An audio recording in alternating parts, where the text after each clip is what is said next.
Hello, and welcome to Bard College. Merry Christmas as we approach the end of 2025.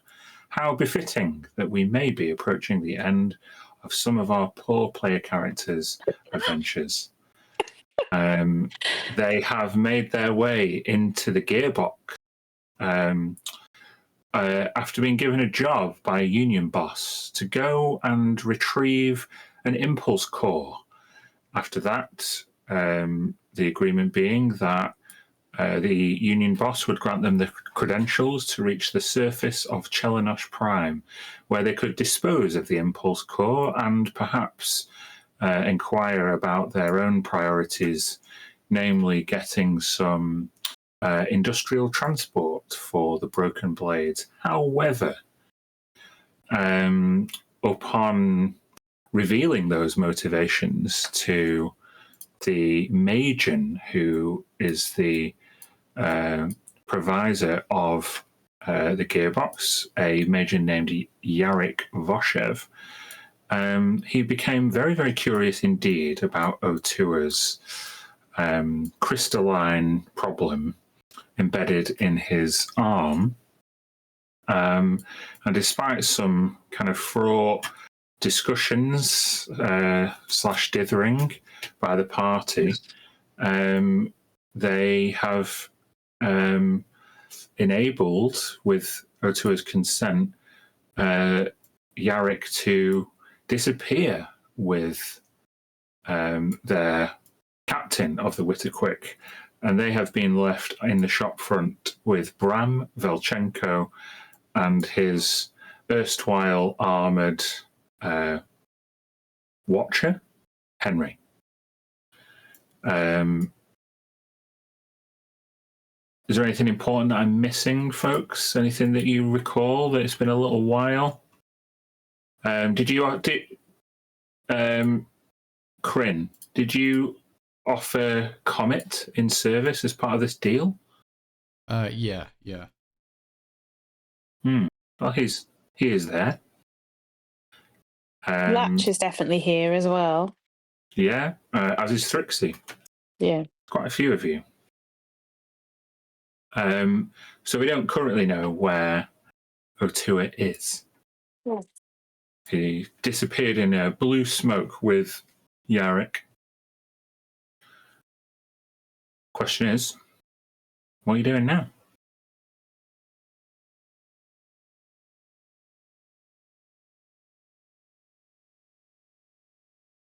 So we've got to figure out how we're going to work on Lork and Stucker. Union boss. Are you not worried that O2 has just gone? I mean, I think he can handle himself, or at least he's got enough luck to make it back, right? He's done this type of thing before, and as I said to him before he went, he wanted to go. Like, he wasn't taken under duress. It was his choice. Sam shouts up, "Oh, don't worry about your friend. The master is probably just curious. He can be, like, really obsessed with things once he gets his mind set on them. He probably just wants to take a closer look, maybe in private."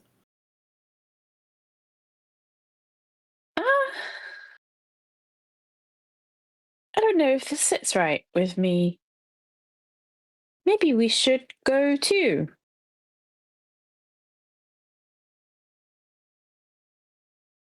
Oh, no one else is allowed in the workshop.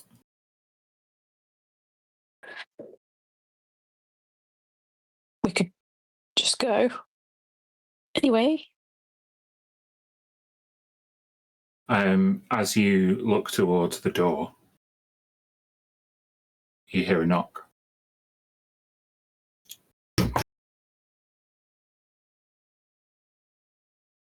Bram's like, who is it? And you hear a female voice.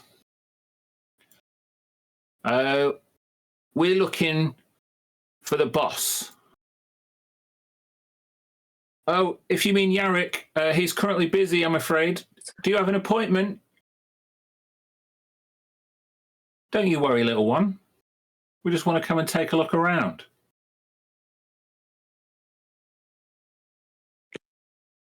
Bram looks around at you all like, this is unusual.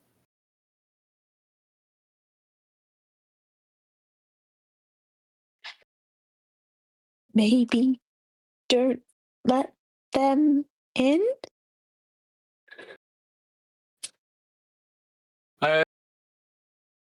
Sorry, you'll have to make an appointment.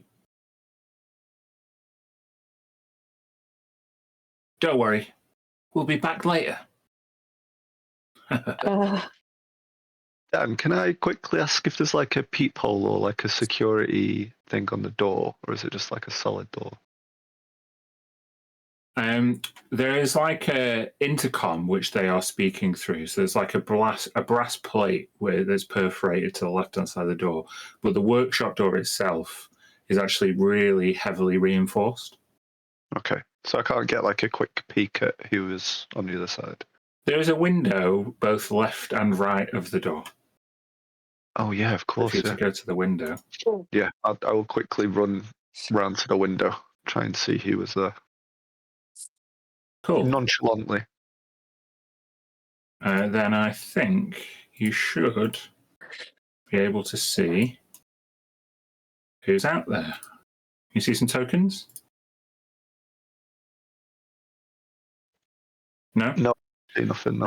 It might just be that the glass is one way, the lighting on Roll20. I'll tell you. You can see 6 people. A woman who was stood at the intercom turns around. They're wearing like overalls, all kind of dark overalls. They've got like backpacks. Okay. No, like obvious dirty faces. No obvious weaponry or anything like that. Not obvious, no. Okay.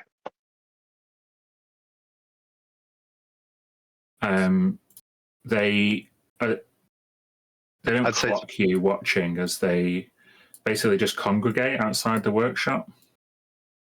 It's a bit of an angry mob out here, guys. Maybe a little early to say angry mob, but there seems to be there's at least 6 people out there. What do you think we should do?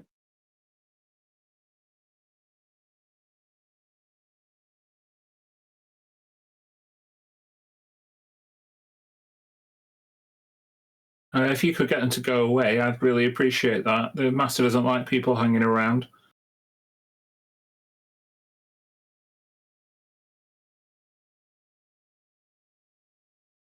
Sam, what do you think? I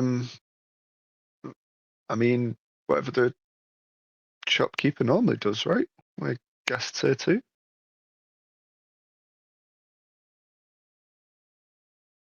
I'll go check with the master. Henry won't work when I'm not around, but you guys could watch the shop front for me for a few minutes, couldn't you? Yeah. It's locked, right? The door's locked. Yeah. Fine. Bram then unlocks this door and goes through it. Shuts it behind him.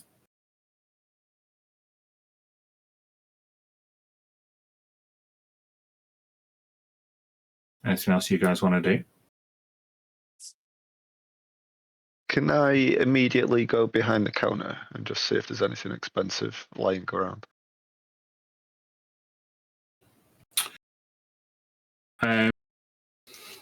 You go behind the counter. You can see on it there's ammunition, basically plasma cells and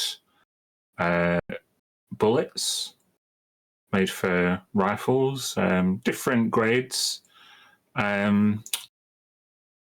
I will get you if you'd like to roll me. Hold on.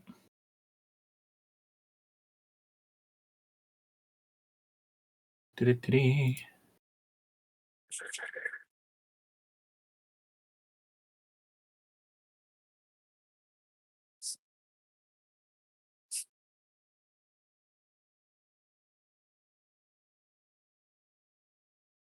Bear with me 1 second.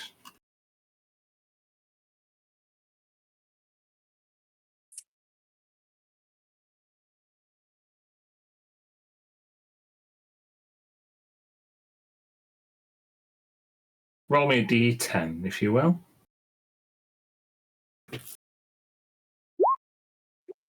A 10. 10. Bear with me 1 second.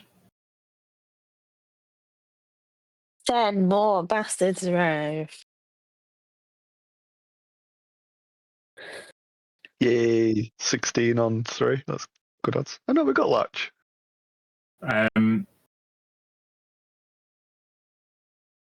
On the desk, rolled out, is schematics that can be used to, if you have an engineer, to attach plasma weapons to a ship. It's like the plans for how to do it. Can I perhaps roll them up and stick them in my backpack? If you want to do that, you can do that. Perfect. I will.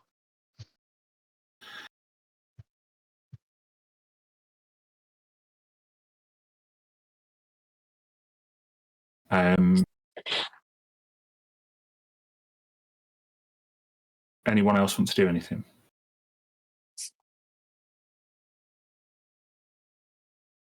Not do anything, but quietly, I would like to say, like, I really don't feel good about just leaving Otua alone with that Majin.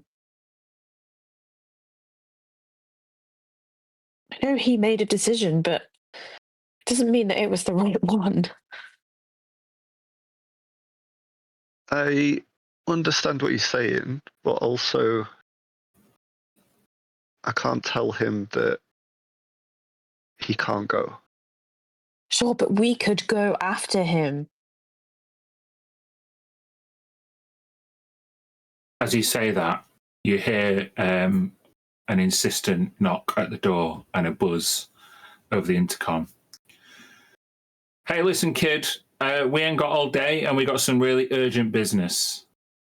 So either you let us in or we're coming in. And you hear like the clinking of equipment outside. Mm.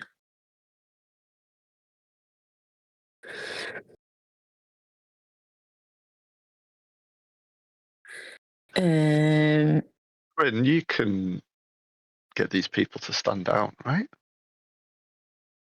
I know one way of doing that. I'd rather not take. I'm going to just stand by the door. I'm leaning up against the door and preparing to brace it. Sure.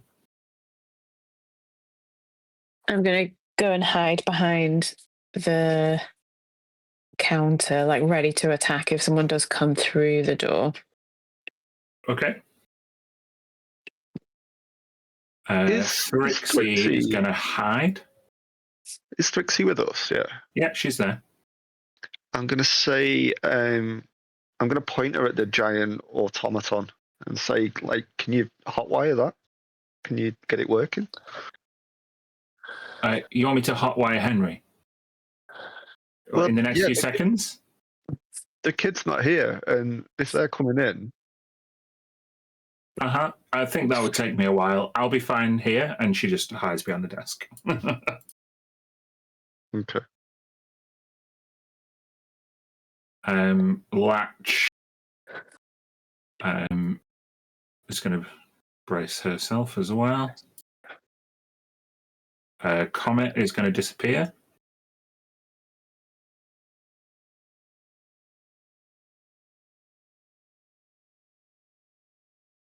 So, You hear another, this is your last chance.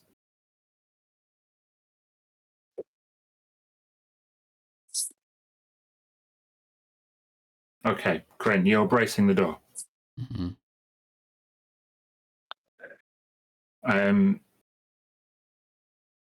Behind, I will give you a perception check, Kryn. Okay.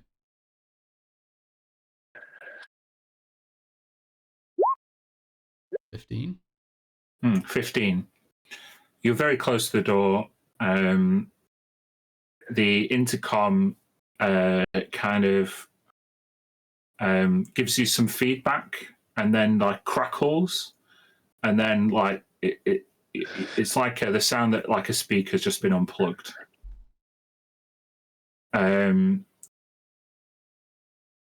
You then, with a 15,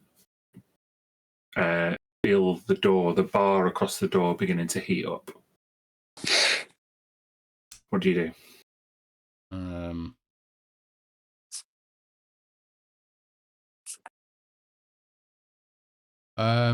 I'll I'll try and fight back by using my breath weapon. Since it's cold, I'm gonna try and cool it back down. Cool.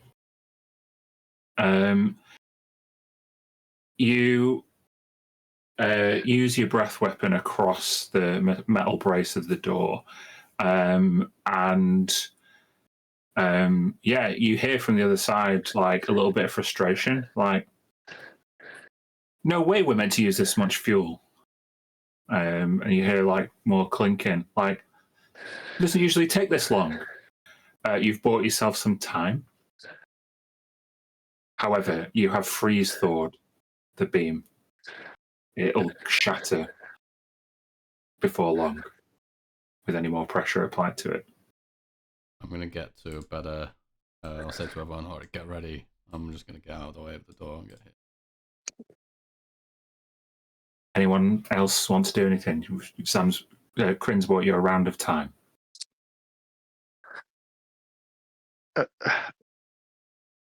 Are we fighting? Yes.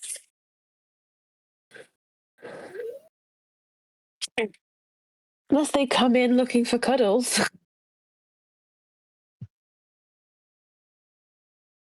I'm gonna rage. Okay. As what does Zam's rage look like in his kind of liquidy form? I think we kind of discussed it before, haven't we? Of like, it's the out of Ghostbusters 2, it's the ooze in the courtroom. Bubbling. The more that you shout it, the more it just starts. He keeps his form, but he also looks like he's bubbling over. Cool. And then obviously with his subclass, he grows in size. So I guess like the bubbles like make him bigger as he goes up. Well, as you guys brace yourselves, the metallic bar, you can see, cracks and shatters before falling into pieces, and the door flies open. You can see one of the bandits has like a technical piece of equipment, like a blowtorch, but it's like it kind of funnels like into loads of different kind of weak points on the door. It's as if they'd scouted the door for a while, and this piece of equipment is specially made from it. But yeah, you were all ready for them. Ina, you were literally holding an action, were you not? Yeah, basically, yes. So I'll let you do what you wanted to do, and then we'll roll initiative. Okay. Can I cast chromatic orb at the first person through the door? Yeah. I assume I can see when they come through. Can I see them, like more than one person? What can you see on the screen? So at the moment, well, it doesn't look like they've come through the door yet. no, they haven't. The door's flung open, but they're just stood there. So. Oh, I see. I can see them. Mm-hmm. So I guess I'll aim it at the person at the front. Yeah. I'll fling an acidic chromatic orb. Oh, I got a 9. A 9 doesn't hit any fucker. Bro. Just the adrenaline is too much. Yeah. Well, I can't do anything else. No, because that was your action. So we're going to now, in a moment, if I can, where's the bloody... Give me the turn order. There we go. Roll initiative. Craig, for the purposes of this fight, you should be able to control Latch. I think... Can I share Latch with you? I should be able to.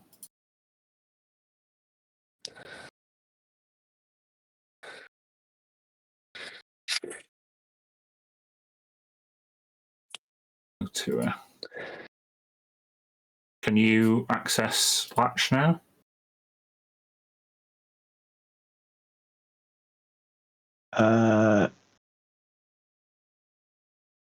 No, it just appeared on the journal tab. When you click it, it says no edit access. Ah, that's weird. It is weird. We did this recently, didn't we? With John controlling Talon, I think. Yeah. But I'm not sure. Display to group. Let's try that.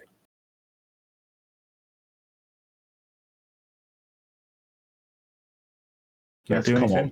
It's saying no edit access on my screen. Okay, let's.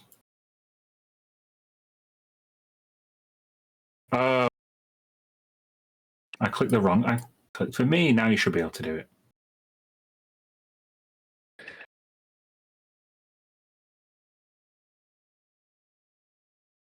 Still denying me. I have given. If you move the token, I cannot see the token. There we go. Try that. Oh. Yeah, I can see it on the screen. It's all dark over there, but I can see it. Oh, you've got no vision. All right, hold on.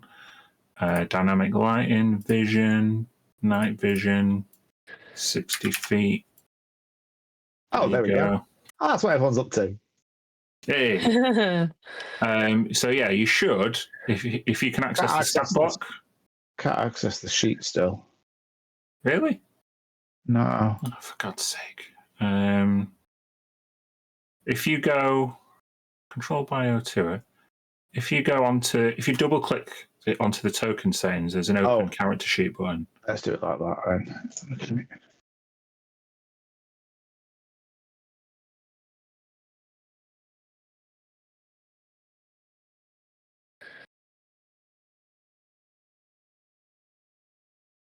No, not let me do anything from that.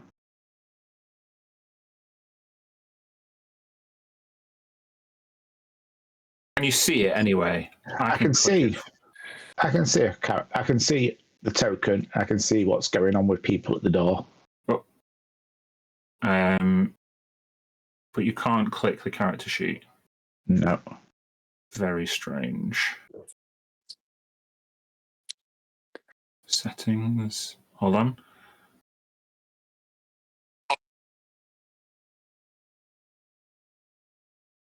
Yeah, it looks like full sheet settings coming soon. Fuck you. Let's try that. Let's try and change it into a player character sheet.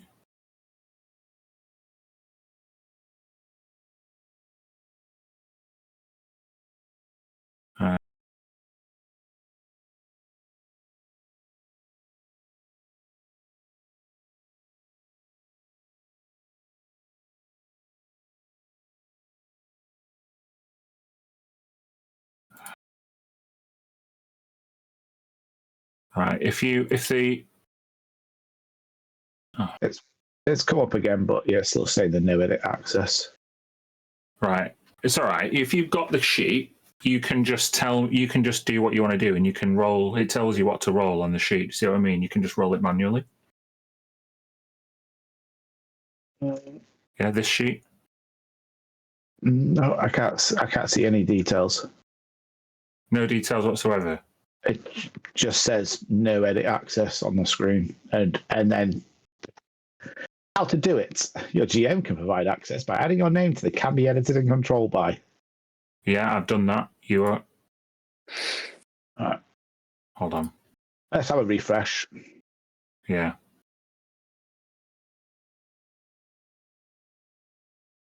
Play permission C. Edit.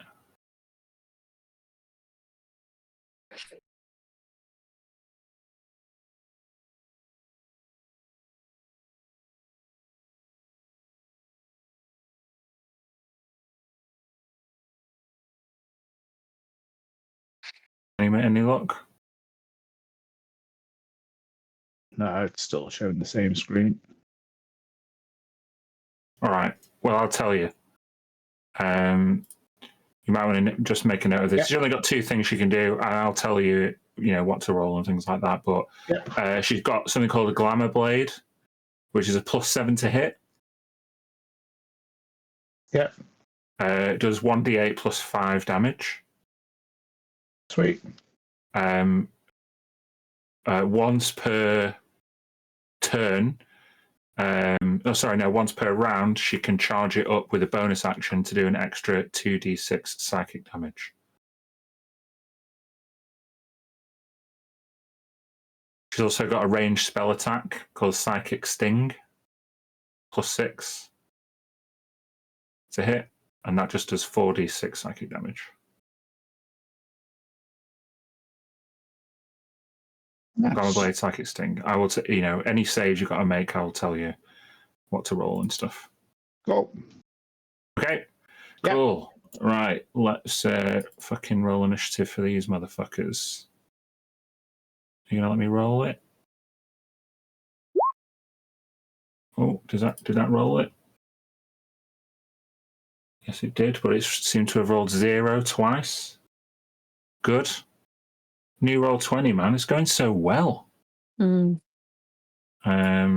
Let's just do a dex roll. It's more like it. And then let's do this one.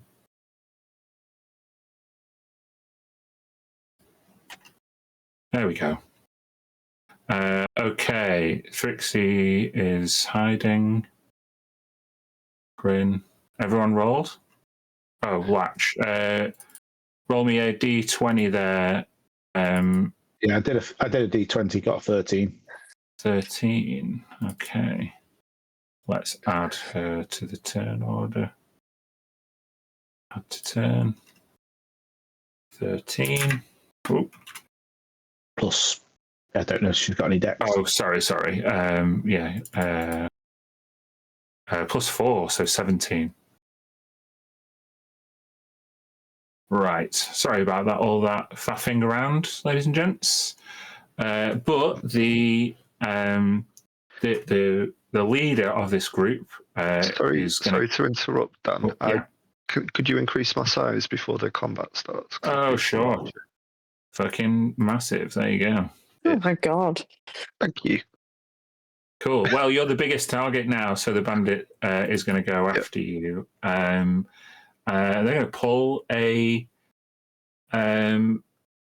pistol first. 18 to hit. Okay. And that is 10 piercing damage. Was that reduced to 5 because you rage it? It is, yeah. So the bullet just goes wonk lodged in your gelatinous body. The captain would look particularly astounded by that, and she'd be like, "Whoa!" So she's going to use movement 1, 2, 3, 4, 5's going to go up to Latch and use their scimitar. A 20 to hit Latch. I'll tell you, Latch's AC is 16, and she has 78 hit points. But she now has 71, as that was 7 damage.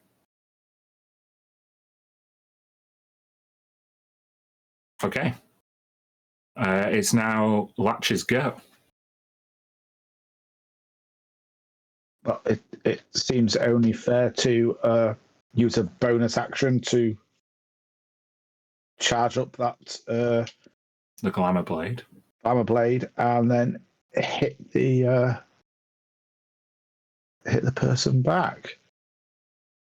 So a D20 plus 7 to hit. Mm-hmm. Oh, 22. So that is a D8. D8 plus 5 and the extra 2d6.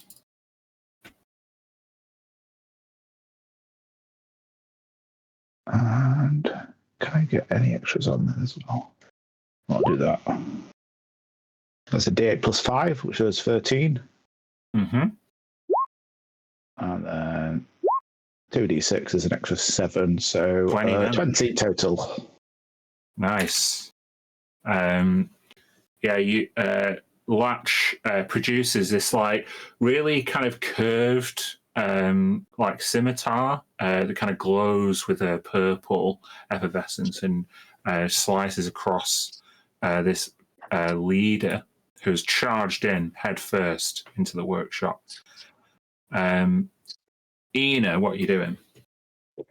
I would like to cast a preparatory mage armor on myself, please. Mage armor. Yeah. Yes. But I think that's all I can do. I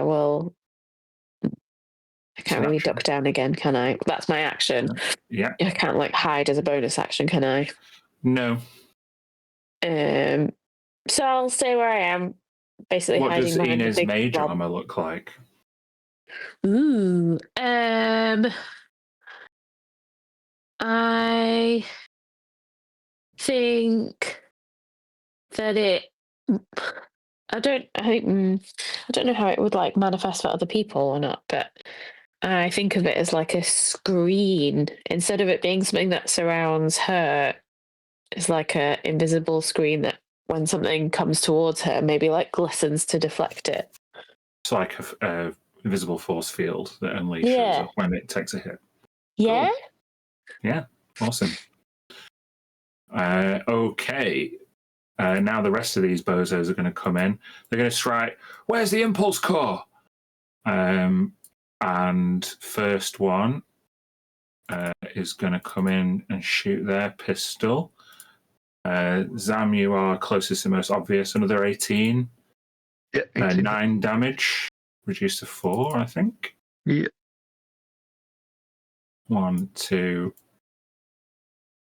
3. Kryn. Range attack on you. I'll crit you, Kryn, I'm afraid. So that's 13 piercing damage for you.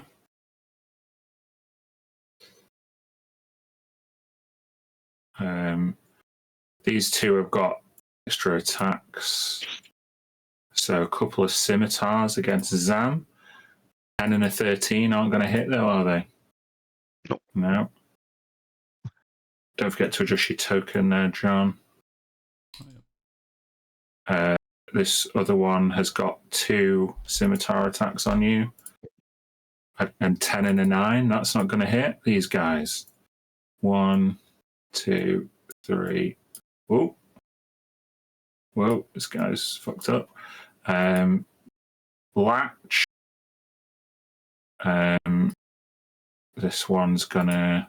Oh, no, not that one. A 19 to hit Latch, that'll hit. Take 13 damage, piercing. I don't think they can get up for another attack, though.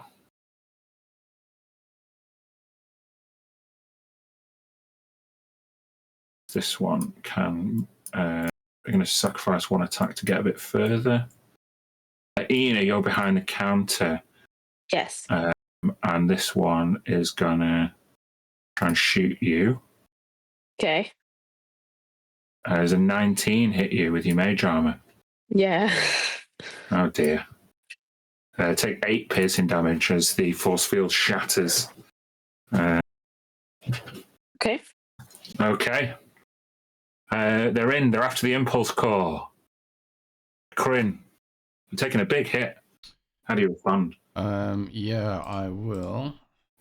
How this works. I use my imbue weapon when I take the attack action on this guy, so basically get +5.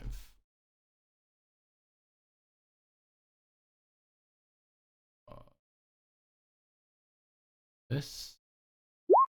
So 25 to hit. Oh yeah. And I'll also use a spell slot to turn that into a divine smite. 2 damage. Does it work? So 6 slashing. So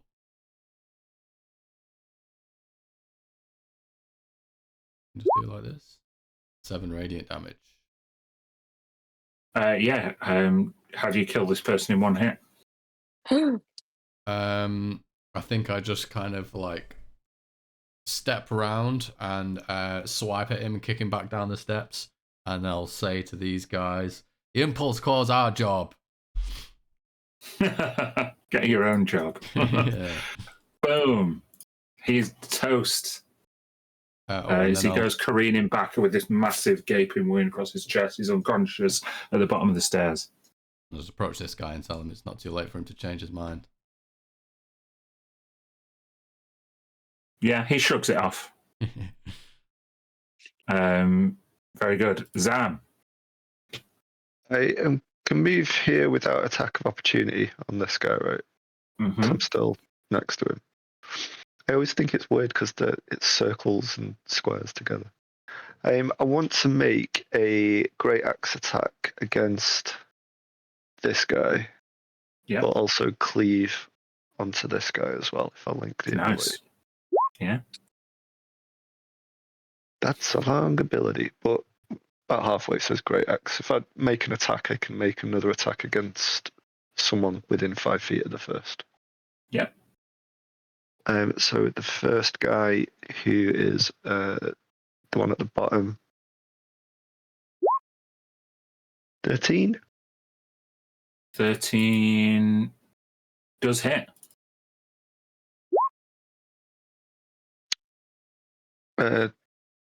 22 damage. Woof! You just literally bisect this guy. Boom. The second guy, just a 9. Does not hit.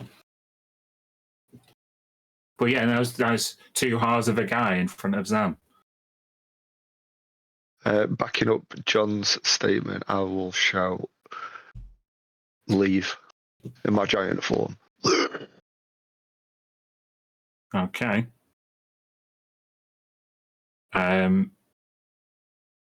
The bandit captain pulls out a device and throws it to this one. The device is beeping. They are then going to attack Latch. 23 to hit Latch will hit. 9 slashing damage. Just going to do a second attack. Yeah, 22. 11 slashing damage. Woof. She is going to move around Latch. She's after the impulse core. And yeah, in fact, you would get an attack of opportunity if she tries to kind of searched behind. She didn't realise Thrixie was there, which might not even notice her. She's hiding. So yeah, Latch can get an attack of opportunity if you wish.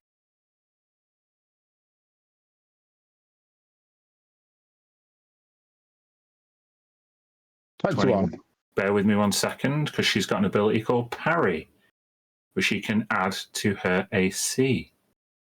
But 21's not going to be enough. So yeah, you can hit her. Okay, so that's D8 plus 5. 13. 13 damage. Oh. Okay. That now it's Latch's go. That was just a reaction you've used. Latch is looking blooded. Mm-hmm. So is the bandit captain now. And let's just keep it simple and rinse, repeat. So again, the Glamour Blade's going to get a charge on it. Mm-hmm. And then go for an attack. D7 plus 7, 14. Does not hit. She just ducks as this like vibrating purple blade that's like dark obsidian just crosses over the top of her. That'll be the turn. Okay, Ina. Yeah, the one that's coming behind the counter, I want to shoot at her with my laser pistol. Okay. Thrixie is just there. I mean, she is small, but yeah, you'd be able to do it. Just don't roll a 1. Well, okay. Because of my ability, I have proficiency in this, which I cannot make this thing roll, but whatever I roll for the attack, I think it's plus +2. 2. Yeah. Dex +2 it'll be, I think. So 12. So I got 12. Does not hit. Great. Where is she headed? Like, where is they said they want the impulse core. Like, is there a door anywhere? No, she's just looking behind the counter.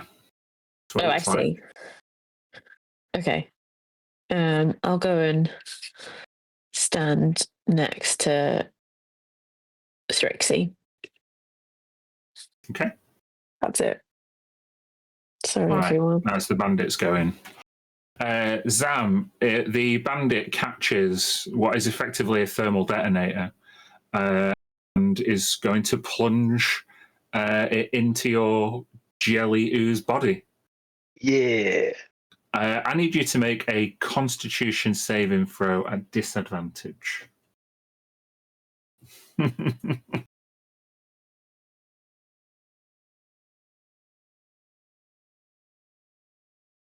Oh no. It's a big 7. So, hold on.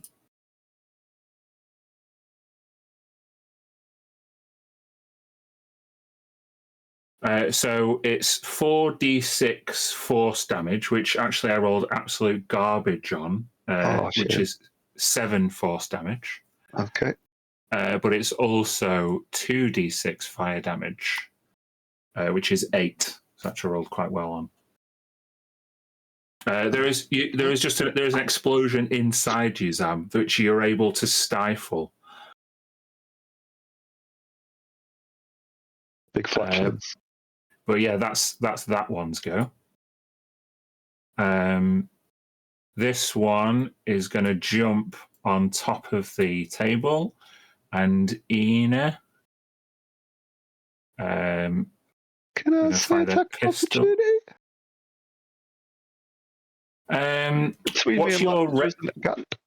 What's the range with a great axe? I think it's 10 feet. It's 10 feet because I'm giant. Yeah, then they're still in your range. Okay, I'll have a little swing at them then. Ina, 11 doesn't hit you, does it? Oh, sorry, you're muted, Kirsty. No. No. Okay.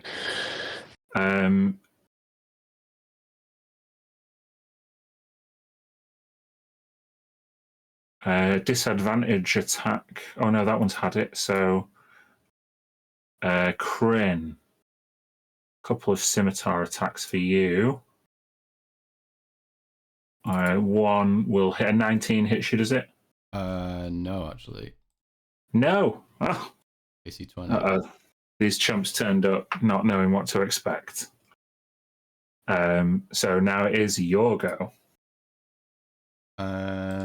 Yeah, I'm just gonna attack again. There's another +5 on top of this. 28 will hit, yeah. Yeah. Cool.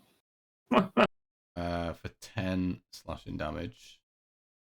Woof. This guy is bloodied, real bloodied. Might use a bonus.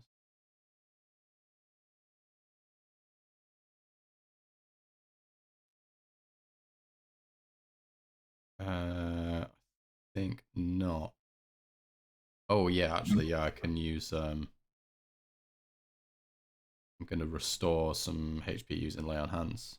Yeah, it's bonus action. That's pretty sweet. Yeah, that's new, isn't it? Yeah. So I'm gonna do 10 HP. Badly needed. Yeah. And I'm just gonna hit better position up against Okay. And it's now Zam's go.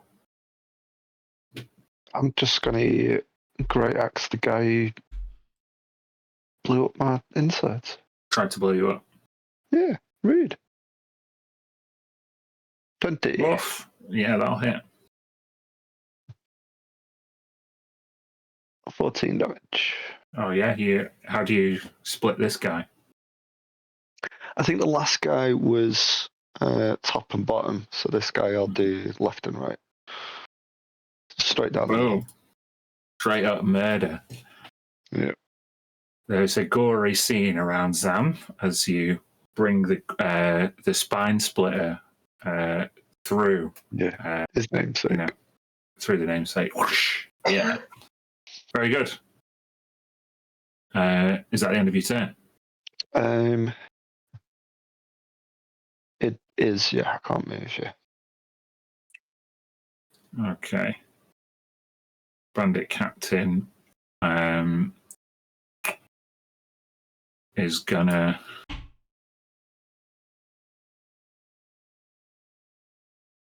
one, two, three, four, five. I've just seen there's nothing. It's not behind the counter. Wouldn't you know? Bran left the door unlocked. That little chump.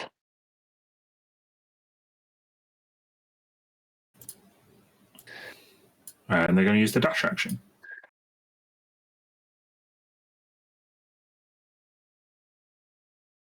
Okay.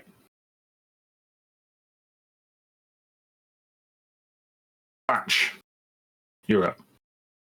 Presumably 30 feet of movement. Yep. 5, 10, 15, 20, 25, 30. Is that enough to spot the captain down there? Yeah, she's running towards the other end of the room. Guys, that captain's got in. And she'll use a psychic sting. Mm. So it's a 15 psychic hit. sting +6 to hit. Does a 15 hit? Just, yes, it does. That's 4d6. Oh, wait, can I parry it with a psychic? Bear with me, I'm not sure if I can. No, it's not a melee attack.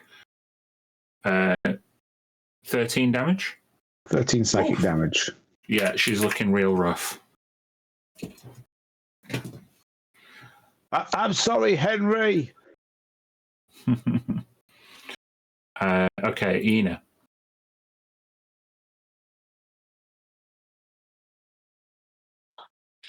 Yeah, I'm gonna run as well. 2, 4, or 6, but I don't think I can see anyone. No, you just get So to the let's doorway. take the dash action. Okay. 2, 4, 6. I can't do anything else. No. Okay. This bandit now realizes they're on their own and they're quite intimidated. So they're going to try and get out of dodge and run away. I would grant both Zam and Kryn an attack of opportunity. Kryn first, I think, because that's who they were engaged with, but you don't have to take it. I'll take a shot. Okay.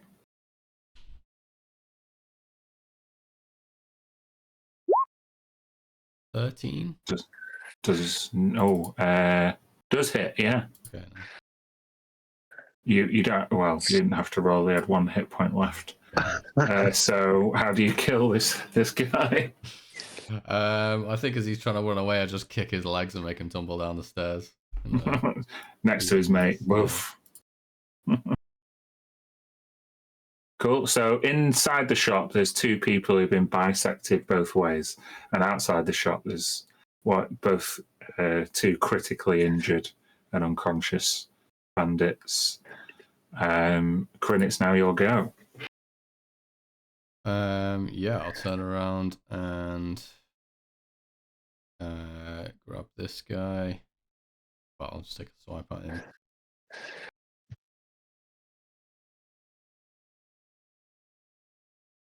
Do that again. Oh no. 12. That's not quite enough, is it? No. I'm gonna miss then. Yeah, that's it for now. Okay. I didn't take that guy's turn. Whoops. I'm going to take it now, if that's okay. Yeah, fine. Yeah. Yeah. So he would be running, I think, after their boss. So you can't use your reaction now, Kryn. Can? Oh, you just had your turn actually, so you get your reaction back. I suppose it's refreshed, isn't it? Yeah, let's try it. Yeah. God damn it. Oh, it's the same score though. Still missed. Okay. Then they jump off the table. I'm going to take the dash action. They can take the dash as a bonus action, those rogues. And we're going to see Latch through the door. Latch, pistol attack for you. 16 will hit you. Only 6 damage. But then they'll follow up with a scimitar attack, which will not hit you. 2 uncoordinated to get both attacks off as they're running after their captain. Zam. Oh, Zam, you would have got an attack of opportunity, I think. It's just on the table. Sorry. Didn't I... Thinking if I use my reaction for something on my turn. You might have, but hey ho, we'll carry on. Do you want me to make an attack then or no? No, he's moved and attacked now, so it doesn't make sense to reverse engineer that because you might kill him. I can't quite get there. Do you get like more movement when you're raging? I don't think so. No, I think that's way the berserker. Okay. No, I've not read anything on that. 30 foot is to there, which is as far as I can get.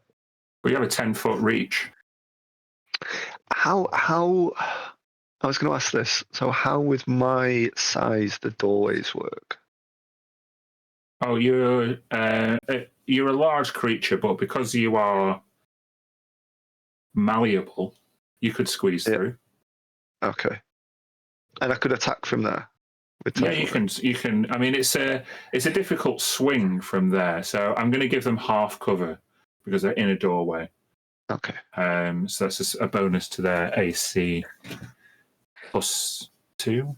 It used to be, or it might be +5. What's half cover now? I rolled 25. Oh, it doesn't matter. You're definitely going to hit them. 21 damage. Yeah, it's +2 to AC. 21 damage. You fuck this guy up. You want to describe it? I think like a horror movie jump scene. He gets through the doorway, but then this big giant axe comes in behind him and will come around the front, and Zam would pull it so it'd go like the tip of the battle axe would come back and pin him into the wall, like the door frame. He's just got Slash a move at him. Yeah. Sweet. Cool. He is toast. All right. It is the captain's go now. She is going to run towards this plasma cannon and hope that it's fucking loaded. Which it is. It's glowing green. So, Ina, you are going to have to make a dexterity saving throw. Or this plasma cannon is going to blast you. Big time.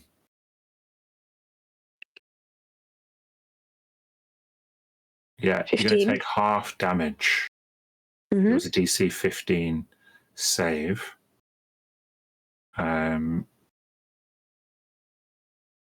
So 4d10 is 19, reduced to half, which is 8, 7, 9? 9. 9 damage. Okay. This cannon just lets this green straight through, kind of glances you. Your mage armor is still active, isn't it? So maybe that absorbs some of the hit as you move out of the way. Oof. But yeah, Okay. that's her. That is her whole action. So we're on to Latch.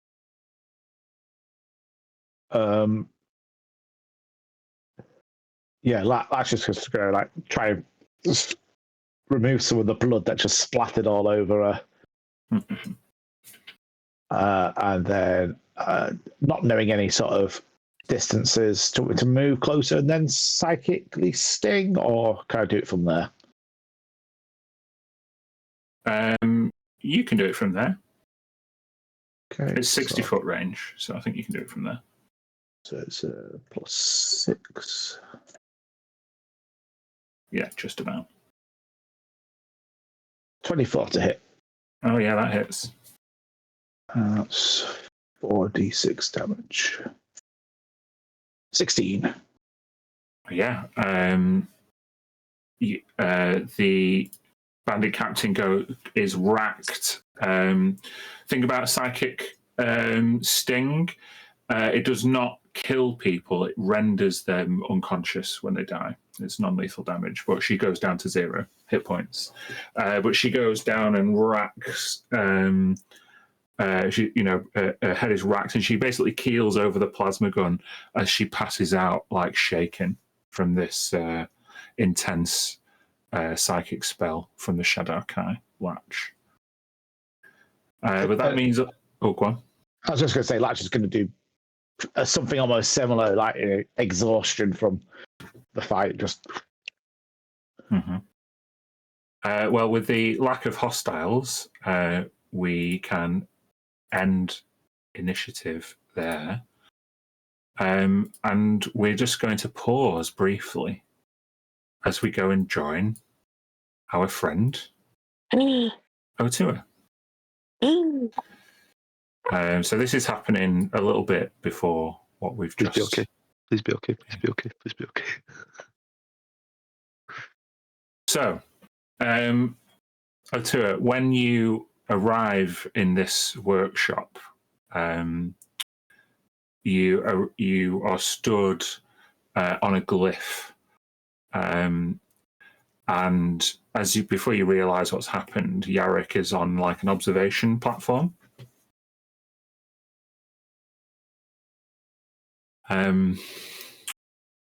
Thank you for agreeing to allow me to investigate this anomaly.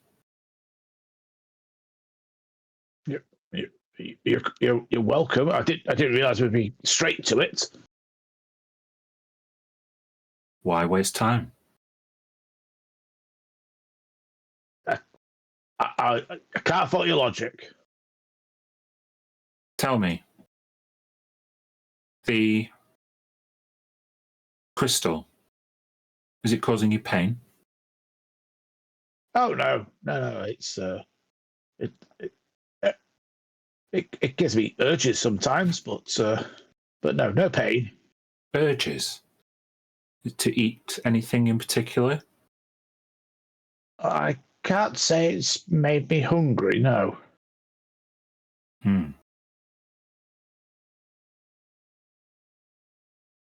Will you submit to a thorough scan? What does that involve exactly? Am I going to be conscious, or is it going to hurt? I have to inject you with nanomachinery that may... It may be painful. However, it's the only way to look at what's going on at the molecular level, which could be significant for you. I mean, I don't mind that quite so much. But there is an AI entity in this that might not like that. That's all I can say. The entity, have they identified themselves to you?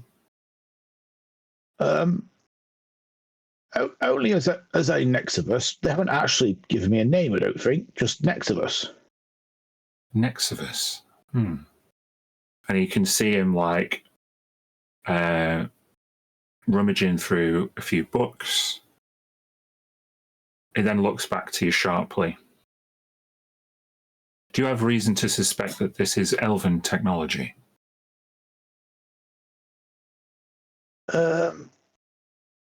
I mean, we got introduced to another Nexivus, and it was saying that there's more of these on all sorts of elven homeworlds.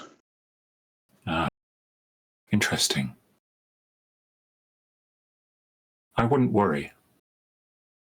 It doesn't look like the entity is parasitic, but I won't know for sure unless I'm able to do the nanoscan. Yeah. I mean, if your impulse core is that sort of AI as well? Is that? Not so much sentient, but kind of a advanced processor, an automation. I mean, it seems to me that some sort of AI would benefit you, and if I've got something that's AI that could help improve your impulse core, then you've only got me for a couple of days. Whereas if you could find some way to hook up to my arm, then maybe you could process it over a longer period. That's an interesting proposition, and I won't know whether it's possible until you submit to a scan. And how long is this scan going to take? Is this the day to 3 days? No. The scan is merely the primary point of the investigation. It will take minutes. Oh, yeah, sure. Let's get started. He flings an arm over to an implement on the desk. It's like two mage hand spells coexisting, and you can see basically stuff is being manipulated around you as you stand in this kind of green glowing glyph. And after a few moments, this long needle with a green tube attached to it kind of goes next to your neck. This may sting. Now, normally this attack would be a Constitution saving throw, but if you're willingly submitting to it, then you would have to willingly fail the saving throw. Yeah. Okay. Could you roll me 3d6?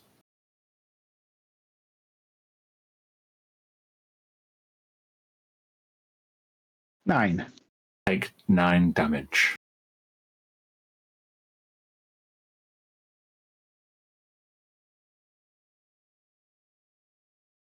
As this device injects what are presumably nanomachines into your neck, what anybody watching would be able to see is your veins begin to glow orange, reflecting the magic that is now imbued with your physiology and making it immediately identifiable to Yarrick. As your veins from your neck go down and spread towards your arm, basically you can see how your physiology is changing, or how the psychic scarring is spreading like through your body. And what you can see is this orange crystal is fused to the bone, and you can see some of your muscles and veins around it have also begun to change. You can see your bones look a bit weaker around the crystal, as if the crystal is kind of like sapping your bone marrow. It's worrying because this is effective. It's happened over only really a 10-day or so since it happened, and you can see Yarrick's expression feigns some concern, at least. After a few minutes, he then says, the bonding process is still in the early stages. I must warn you that it has the potential to change your physiology irrevocably, and without keeping you under observation indefinitely, I've got no way at this moment to hypothesize what will happen. However, given the very early stage of this bond, your hypothesis is correct. I may be able to extract the intelligence and combine it with an impulse core. This will mean that the intelligence is encased in a docent, a metal orb that we could then converse with and see how it learns and changes and develops without affecting your body. However, as you also suggest, the entity may not like that.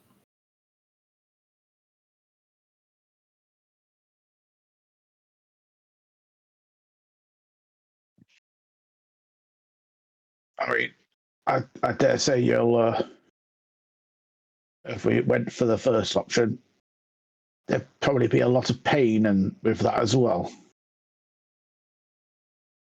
To extract the crystal. Oh, we can remove it. It would mean that we would have to cut off your arm below the elbow. But if we want to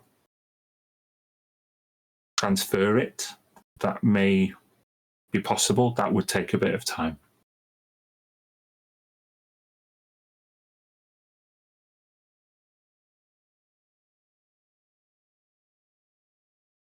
No, Or I can merely take this data and hypothesize what I can.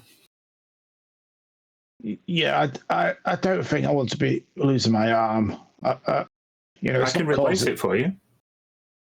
Well, it's not causing me any harm, and I mean, if you're ever in the vicinity of the Witterquick, we could certainly put your hypothesis to bed and see what one of these things would do to a person. What do you mean? No, it's a long story. We've got enough. If you ever come in by the Wits quick, we can always say hello to Farrowwold. Oh, you had the other specimen. He's much more advanced.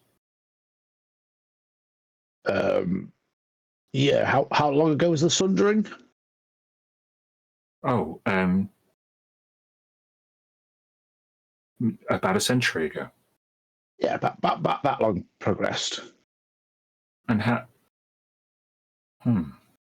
were they kept in stasis for any of that time, or under medical observation? For nearly all of it. My current working data from the nanoscan suggests that if given free rein to alter your physiology at the current rate, you may not last the year.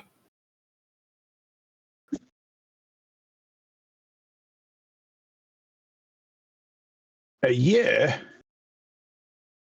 At the rate your physiology is changing, you will be irrevocably different.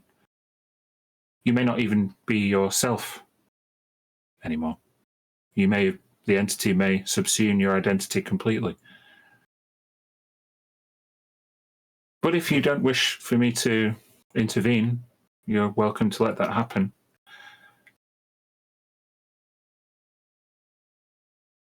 Any ideas how long until you couldn't do this anymore? Oh, you're lucky you walked into the gearbox when you did, because in a matter of days, surgery may be impossible.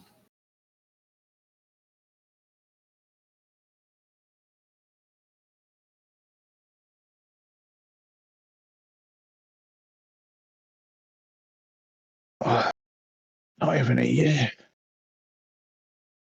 That's no time. It's just a hypothesis.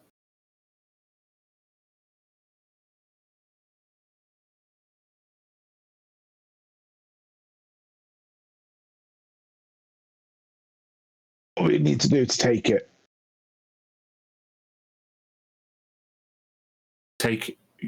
Combine it with the impulse core? Yeah.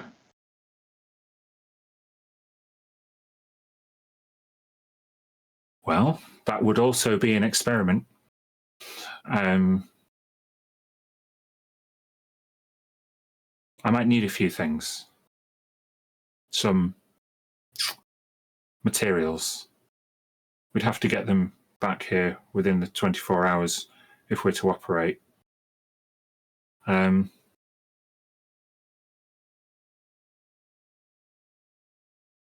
Perhaps you better talk this through with your friends. As you say that, Brown comes through the door. Oh, Mr. Yarrick, some people here insisted on coming in right away.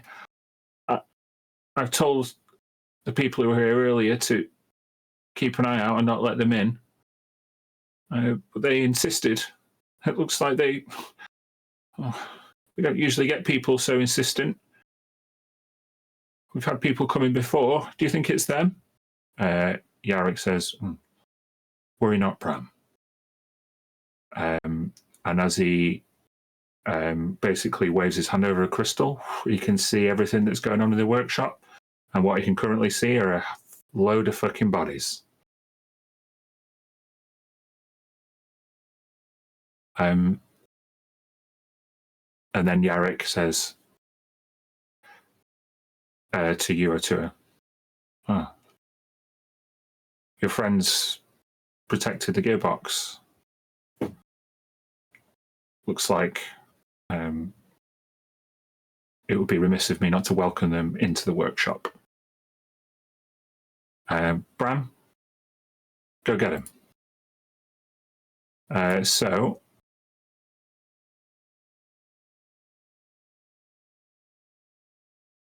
Ian, just as you recover from this blast, Bram walks through the door.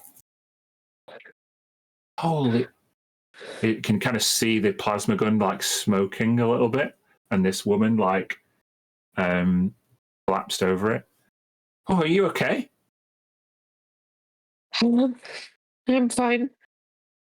Is she?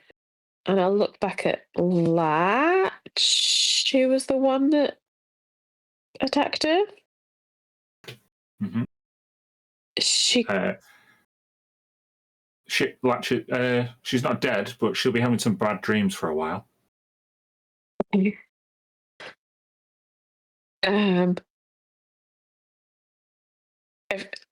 I'll kind of look back. I'll kind of walk back to the door, kind of hearing, I guess, that everything is quietened down and there's no more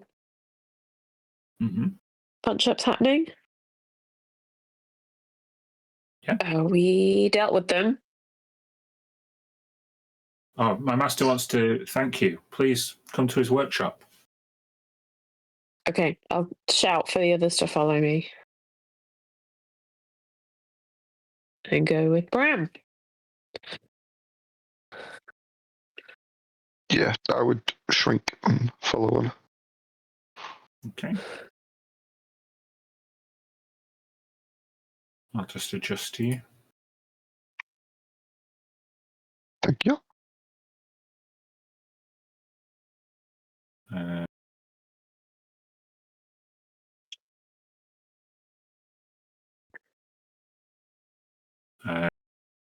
Comet and Thrixie are gonna watch the store. But the Azam, you can come this way. Where's Corinne at? Oh, he's there. Yeah. Cool. Well, there you go. You can see the workshop. Bram stands outside. Yeah, Latch and Sam can go in. So, Yarrick looks to you, O2, to explain the situation. What? You guys all right? What's happened to Latch? What's happened to you, you know? We're fine. We're fine. It was just some people came in looking for the impulse core. I thought we were sent to get the impulse core. Yeah. What's happened with you? Nothing too serious. Yarrick says that next of us is going to take over my body, and I'll probably be dead in a year. Get it off him now. But of course. But with the greatest respect. How do you know that, Yarrick? Upon developing the impulse core, my speciality has been in how to automate, infiltrate existing systems. And this elven technology I have heard of. It was my first time scanning it with my nanomachines. But as you can see, in the short time that it has been bonded with Otua, and he kind of presses a crystal and he brings up a green hologram of Otua's physiology. And you can see basically where like Otua's regular human circulatory system and skeletal system are all look normal from like the shoulder up the forearm and around the hand. You can see like the veins look more angular, and the bones look more brittle and sharper, as if they're like shrinking a bit. They definitely look weaker anyway. It's like an X-ray kind of, or? Yeah. Okay. But can I make an insight check on Yarrick? Oh, sure, yeah.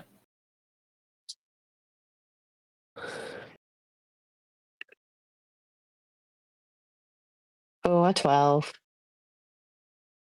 Yarrick seems totally neutral about the whole situation. Like a machine So- might. Yeah. And so you can just remove it safely? I can remove it. Safely is tricky, while also keeping the entity intact. Trickier. But I'm And by happy. entity, you mean our friend Otua? No, I'm talking about Nexivus. Oh.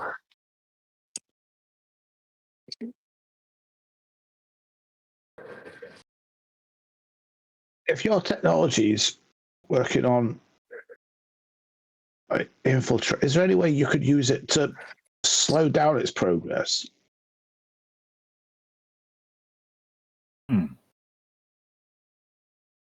Usually, stasis technology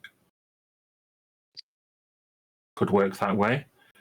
It may dull the entity's influence. Has the entity bestowed you any abilities that you didn't have beforehand? Oh, it's just going to materialize his Eldritch Blast gun and just like shoot, just on the floor, like out of the circle. But you could say that. I worry that if I were to stifle the entity, you may lose those abilities. However, it might be worthwhile sacrifice. It's not a judgment I'm willing to make on your behalf.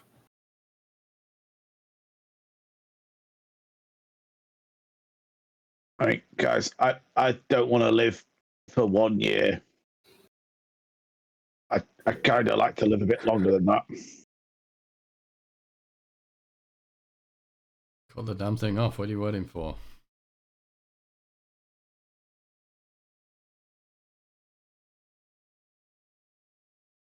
Yeah, so Otoa's head is going to be, let's get rid of it. You wanted to chop your ability. You can replace your arm with a prosthetic. That's what you want?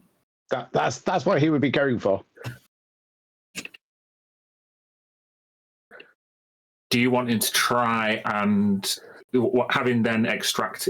Basically, you can still try and extract the crystal and distill the entity, but it would come at no risk to you. It could succeed, it could fail, but the time limit would be nullified. You get all the time in the world to do it as carefully and do as much research as possible, and it would come at no risk to you if you let him cut you off at the arm now.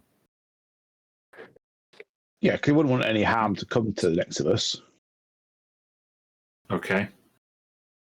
Then he shouts to Bram, Bram,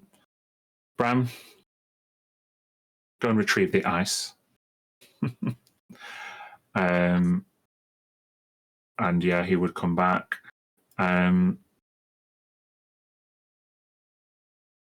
Right. Well, is there anything anyone would like to do or say? I guess Yarrick would actually say, before I go through the surgery, I'd like to thank you all for stepping in to defend the gearbox and not try and rob me of the impulse core as bandits like the ones you encountered have tried to do on numerous occasions. The impulse core has a potential to be my proudest invention, but if I could potentially fuse it with this entity, it may be even beyond any achievement I thought possible. I do have one question about it, Yarrick. What? Who have you been like telling about it? Because it seems to have got some people really upset that you're making it, and they don't like that you've done it. So if you've got a project like this, you don't let slip too early. I had to apply for patents at the patent office, and I think some of the people at the patent office are in a union. So all they've seen is what you've patented. But so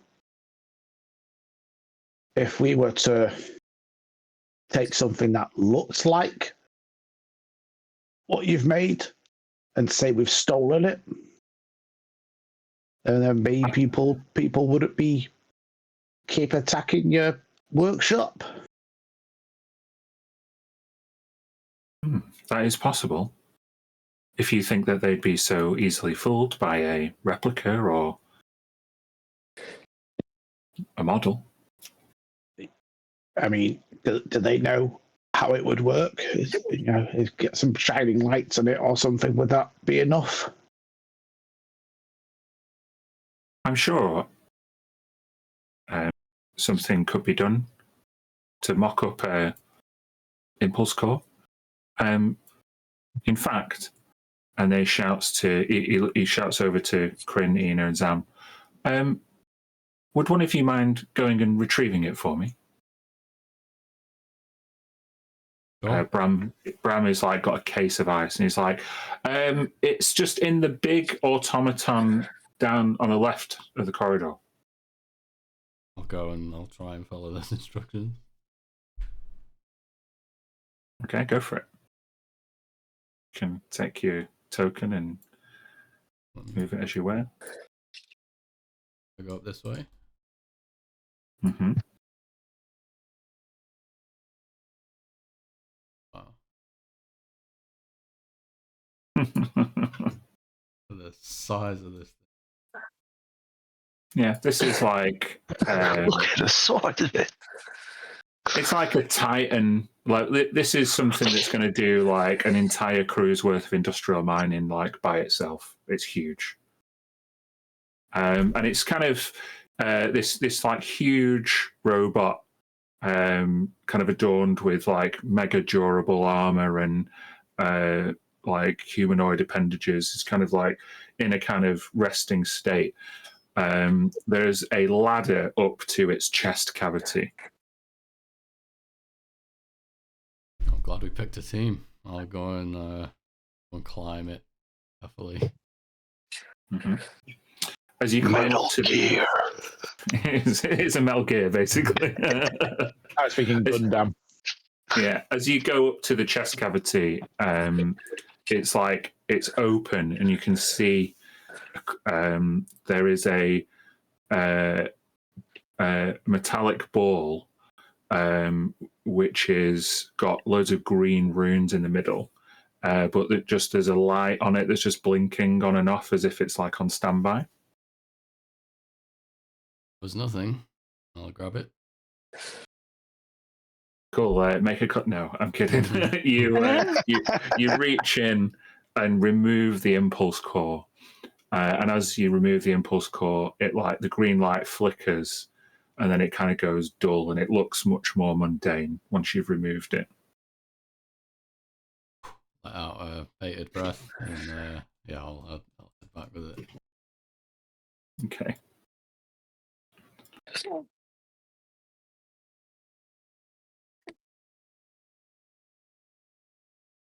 Yeah, I'll take it over to Yarrick. Mm-hmm. Impressive. I'll hand it him. Yeah, you go up to Yarrick, and he's like, he then places it on like a plinth, and it begins to float in like zero gravity, and he begins to like overlay some of the crystal like hologram over the top, and he starts thinking about it, and he goes, I digress.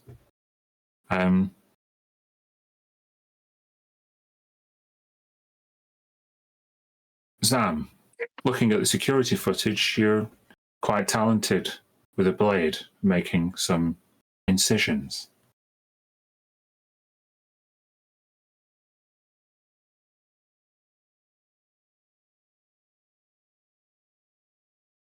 Are you going to suggest what I think you're going to suggest? I'm not usually in the position of having surgical assistance, but I'd be able to maintain a stasis field and monitor him through the nanotechnology he's been injected with while you make the cut. Can I suggest that over the years, Otua and Zam have got a signal for when Otua should send the message cantrip into his head so they can speak privately? Maybe it's like he does this on his head, and Otua means he knows he wants to talk to him. That's fine. I can't initiate that though, can I? Yeah, so but it has to start from Craig. Otua uses bonus action to. I think it's called a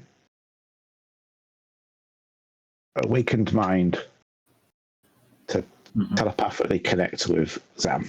It'd be a tap on the head, I'd do.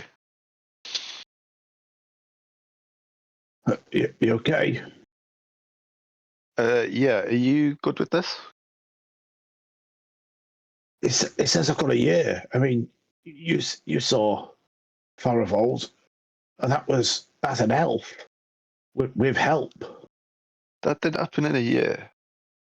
No, but they kept him alive for hundreds of years. Like I'm not supposed to live that long. I want more than a year, and I don't want to be held up in a lab for my life either. You definitely are going to get more than a year. We can sort that. But my main concern at the moment is, have you spoken to the thing? And he points towards your arm. It's not said anything at the minute. I mean, it seems to be okay with me chopping my arm off, so it's not fighting me.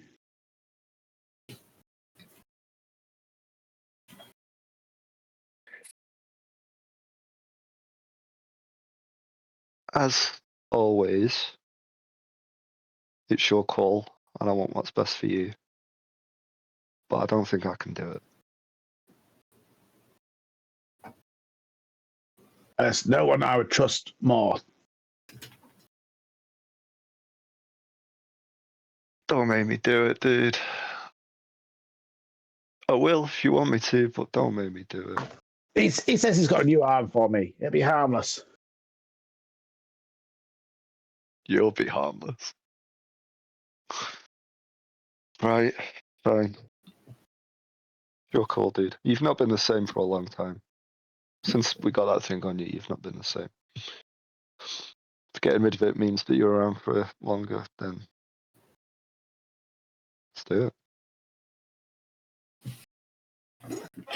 it. Just while the surgical preparations are being made, I'll give you all a chance to take a short rest.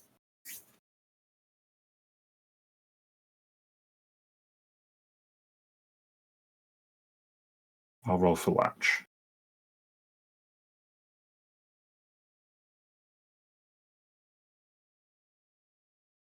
Recover 19 hit points.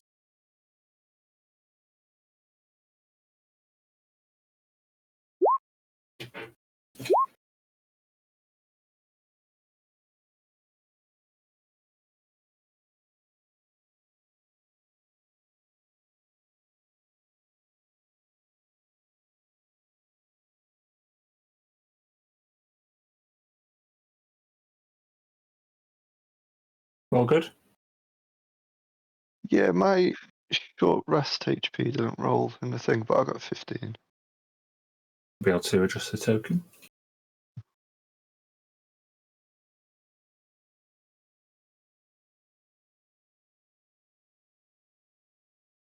Is now a good time for a tiny break? Oh yeah, we could do that if you want. Yeah. Oh, 10 minutes. So. Yeah. Okay. See you at 25.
Hello and welcome back. It looks like the party have reached the decision to take Yarrick up on his offer of surgical support and lop off Otua's arm so that he can study the crystal at no risk to Otua. Yarrick's offered to replace the arm. And who knows, the crystal, the entity inside, may even be able to be merged with the impulse core to preserve it so that it can be, so it's not killed, so to speak, if an AI can be killed. But we shall see whether any of that is possible. Bram steps up with Otua and kind of puts a tourniquet over the vital places and cools the arm down, trying to basically reduce the blood flow into the arm so that they don't make a mess. And they also hand Zam a vial of kind of like a vial of antitoxin.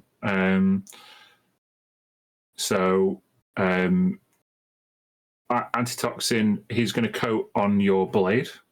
So it's not going to do anything to do with a vial, but you can add Zam one vial of antitoxin to your inventory. It basically cures poison. Cool.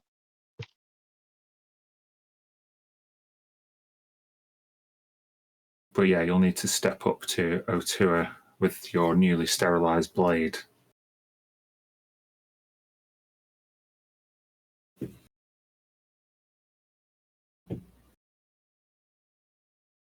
Reluctantly, he would step forward, yeah. I need to move it on the screen for you. There we go. Right.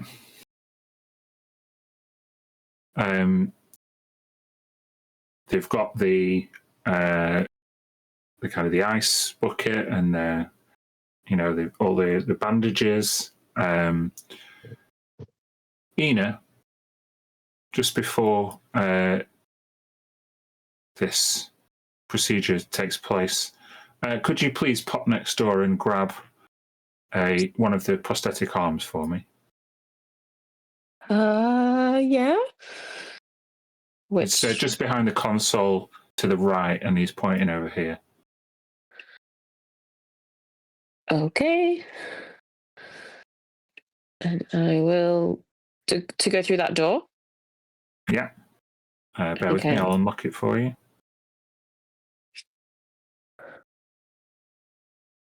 Ooh. So you can see basically a worker robot that's been constructed, like a much smaller version of what John just saw, like a humanoid size, and its arm is like detached, but it's just like hanging there here. Okay.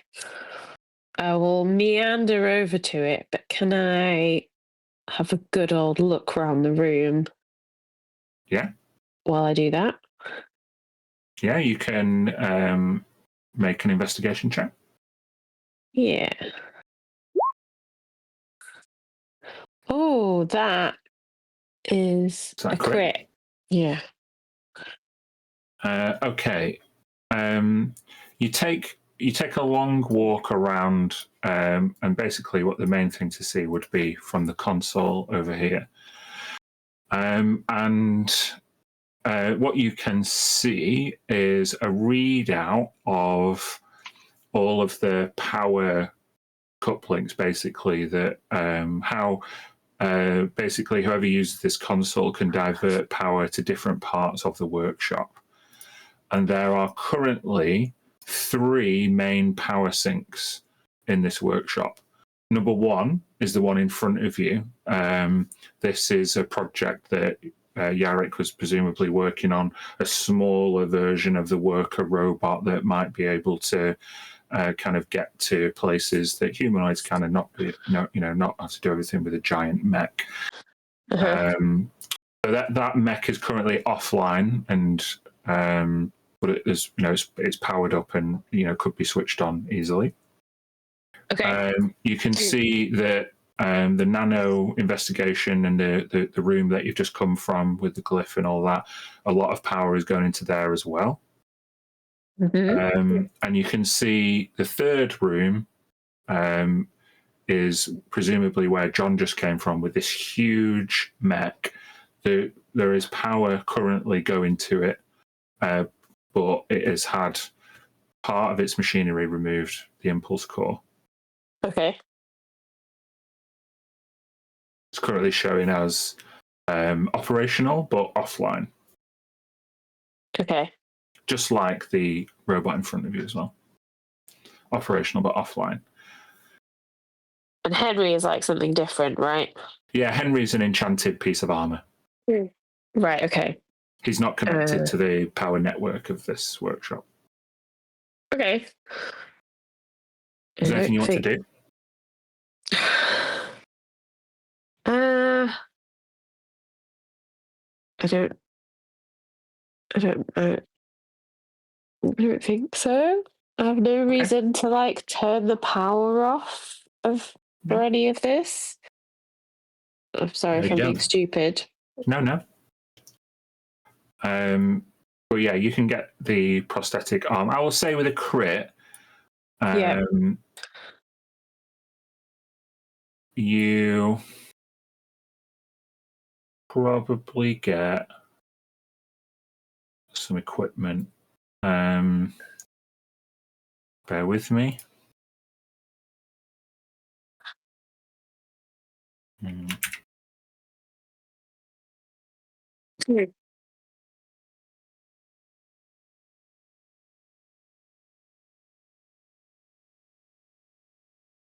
Yeah, with a crit, you can. There is. It's basically like a sonic screwdriver. It's a kind of all-purpose tool. It does whatever you need it to do. It's tools that can transform into any tools, basically. Okay. I will pocket that.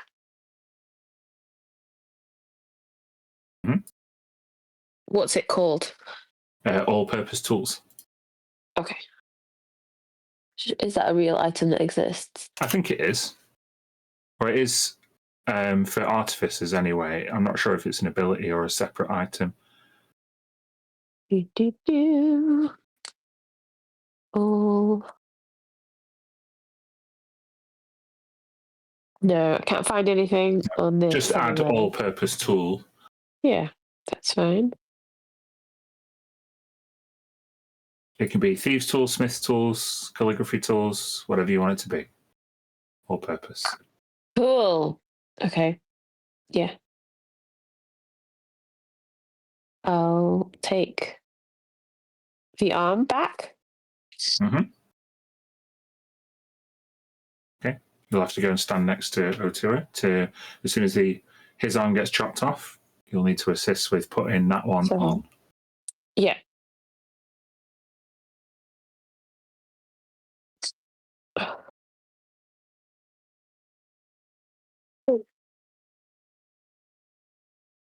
Okay. Yeah.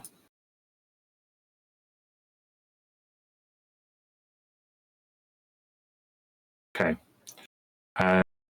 So, Latch is she's like kind of cringing by the door, like not wanting to watch, but also curious. What's Crin doing right now?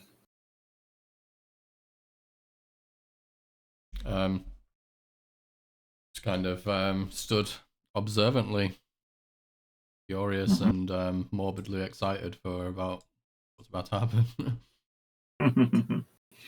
Okay. So, Zam, it's down to you. Do you raise your axe up? Just before we do this roll, are you going to make me roll for it? Yeah.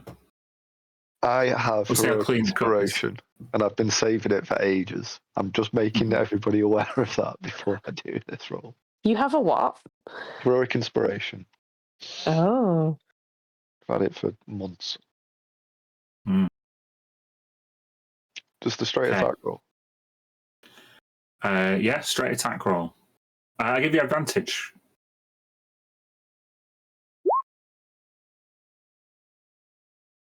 Okay. You hold the axe high as you make eye contact with Otua. I'd just like you to make a perception check at disadvantage, because you've got a split second to notice this.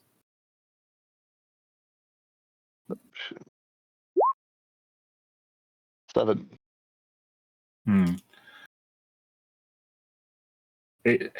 The only expression you noticed on Otua is a curiously absent one, as for you, Otua, time slows down as the axe comes above. Virtually everything, as you perceive it, grinds to a halt. You hear a voice.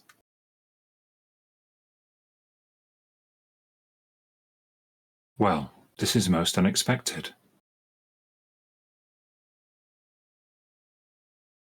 Now you decide to turn up. Do you wish to destroy me? No, quite the contrary. But do you wish to destroy me? The construct lies.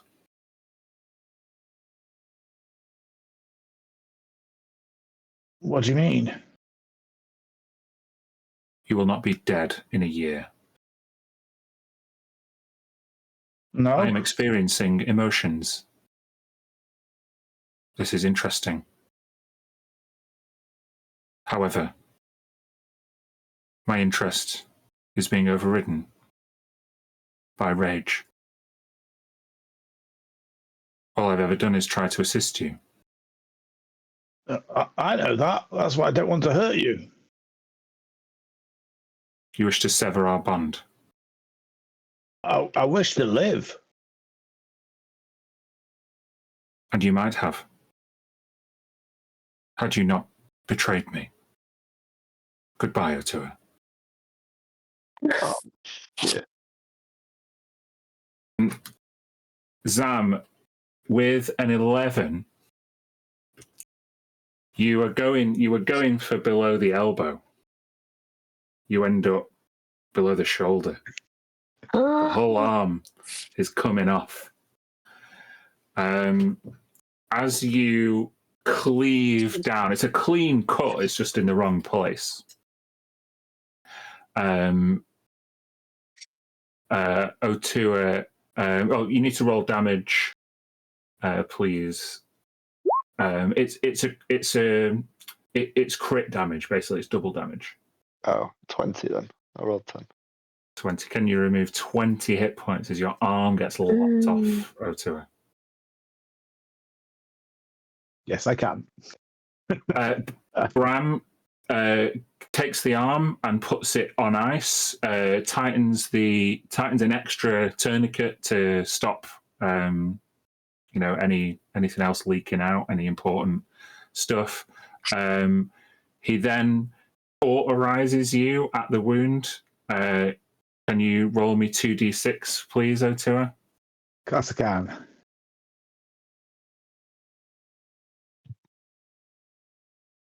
Maybe. Oh, there you go. 5. Take 5 fire damage. And Bram looks to Ina. Ina, get it on. I do it. Okay, to attach this arm, I'm going to need an intelligence check. Okay.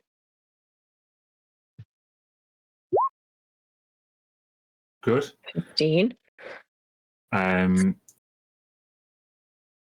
It goes on. And almost immediately, Otua, you begin to be able to ambulate your fingers. This magical prosthetic is now fused, and you have a metal arm. Amazing. However, as you look towards Yarrick for some nod of affirmation, his green hologram turns orange. And he starts manipulating his crystals. And he just says, "Oh dear, something's wrong." And the lights begin to flicker like orange, and you begin to hear the powering up of a giant mech.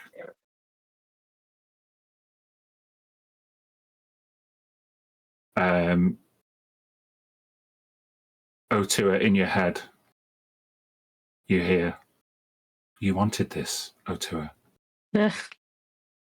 Yarrick said, "It's got in the machine! It's got in the machine! Oh, quick!" Bram looks up at you both.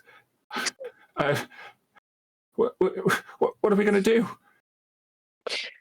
Can I run next door to the big computer that I just was at? Make an athletics check. Okay. Yarrick says, he looks paralyzed. Latch is stood at the door. With an 11, Ina, you get to the door. Mm-hmm. And then just as you're about to go through, it locks. Shuts and locks. No! You begin to hear... the ground begins to shake. Latch is like, "We need some fucking guns." And Latch runs back to the armory that you all came through earlier.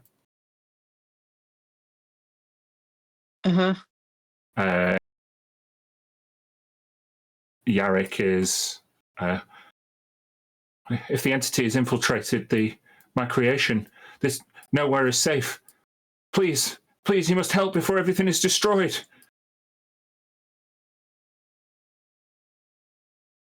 I guess. Well, what do you all do? Fucking mages. We got down to.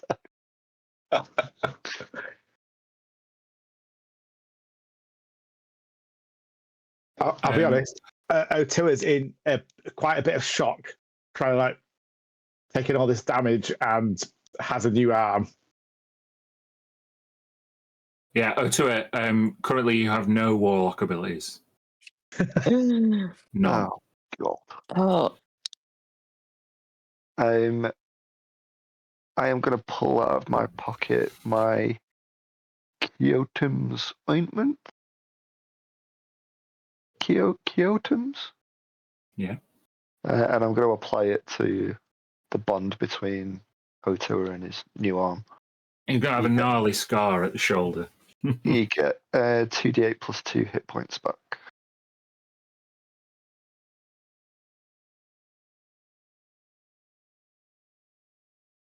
$11. There you go. I only owe you 9 now.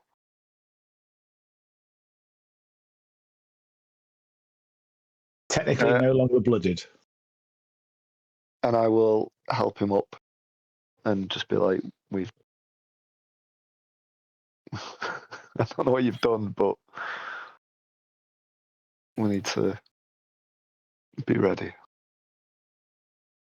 Yeah, well, you can hear the crashing of the workshop, stuff, power cables being torn down as the lights flicker and the whole building shakes. Yarrick is panicked. Yarrick, how do I unlock this door? It's not responding to any of my requests. Please, the rest of you, you need to stop it. How? How?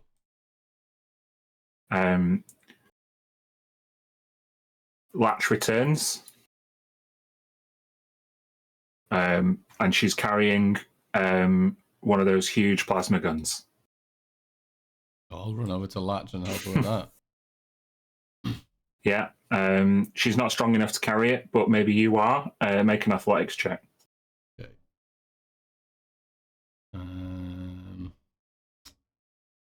Do I...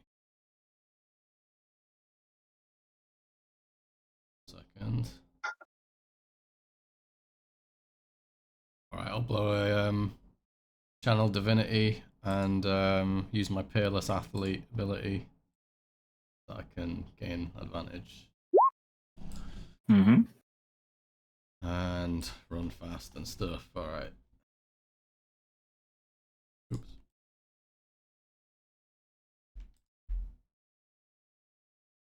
Oof, God, I rolled a 2 and a 3. Jesus. Yikes. Well, you could try again. The DC would go higher. Latch would chuck Otua a... hold on.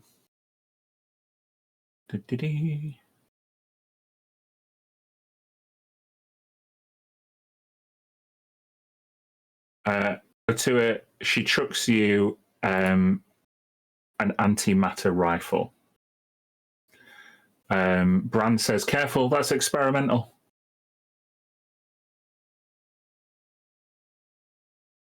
If you took it from there, do I have to catch it? Oh yeah, you just catch it with your metal arm, like input. Whoa. Cool. Okay. It's like, I don't think we got time for this, Kryn. And he leaves you with the heavy gun.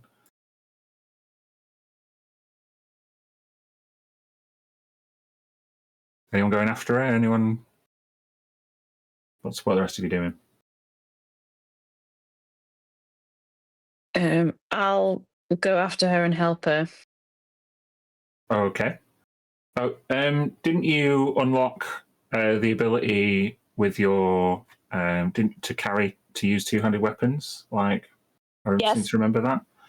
Yes. Then, as you're going past Kryn, do you want to just pick up the massive plasma cannon? Sure. Yeah. As you can just pick it up by myself. Cool. Yeah, you just you maybe you've got the knack, like you just know how to handle it. Okay. Yeah. Okay. And then go after Latch. Yeah. Yeah. Okay, Zam, Motua.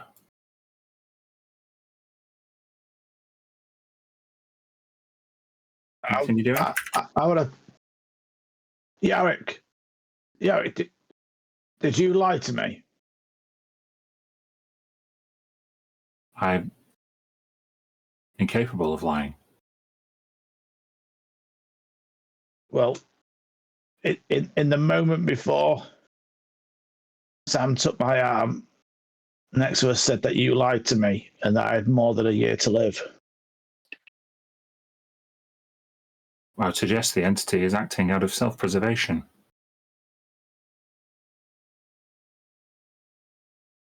He looks expressionless by the accusation. He's totally neutral.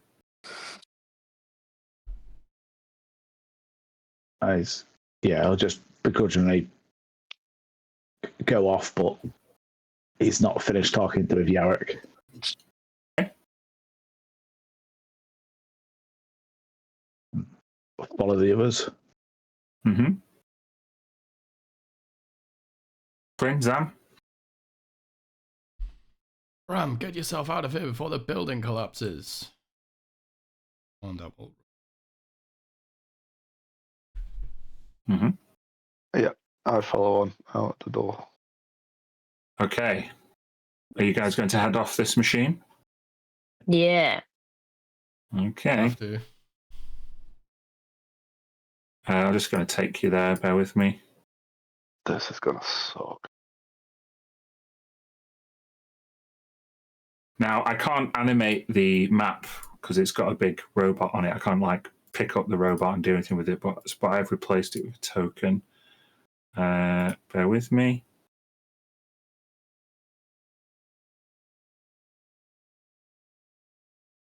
Yarrick better be coming, right? Yarrick is trying to regain control of his workshop. Brilliant. Yeah, the token is actually more kind of what it looks like, kind of very industrial. You can see the big power fist. It's probably you want to avoid that. Point that out for you.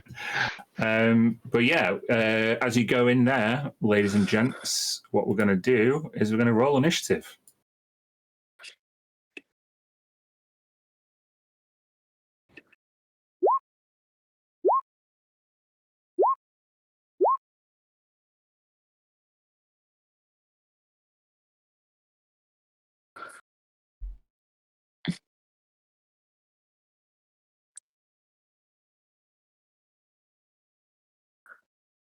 Uh, 12. Huh.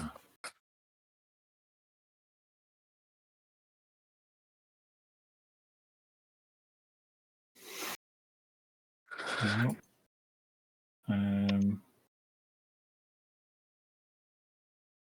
sorry, something's happened here.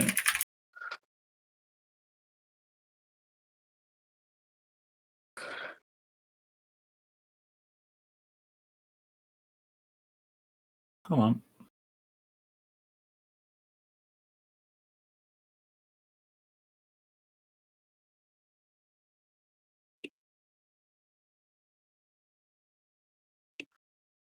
Okay. That'll do, I guess. Wait a second.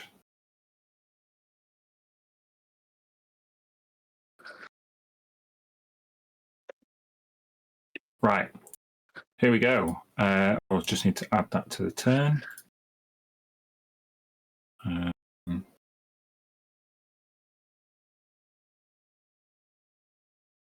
It's got -2 on its dex because it's fucking huge. Bear with me. Oh, not that one. That one.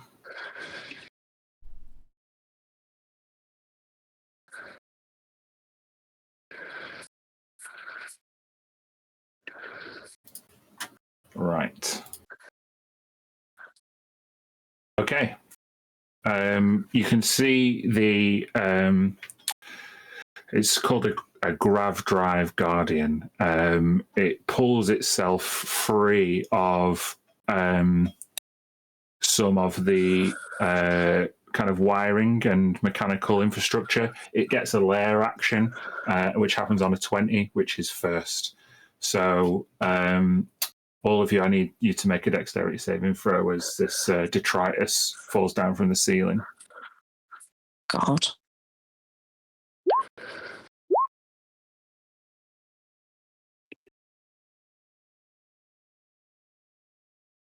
Okay, it's a DC 12. Fail. It's 3 fails and a pass. Okay, if you fail, take 2 damage. If you pass, you take 1. I rolled very low. Yeah. Okay, then Kryn, you're up. Okay. Oh, sorry, Zam, you doing okay? Mine was a pass for Oh, danger was sense. it? I have advantage on Danger the roll. sense. Oh, 19. Sorry, yeah, cool. What was the number again? Sorry. It's only 1 damage. 1. Lovely. Okay, Kryn, what are you doing? Question. All right. Goes nothing. I'll 2, 3, 4, 5.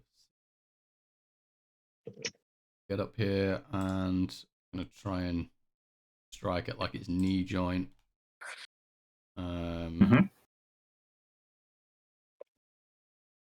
So, ooh, yeah, 24, and I'm going to put a 20. divine smite on there. Yeah, hits. This, well, on my character sheet. Cool.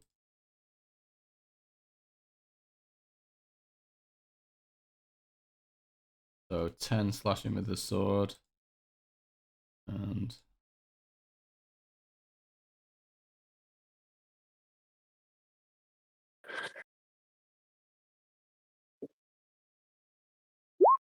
another 10 radiant damage.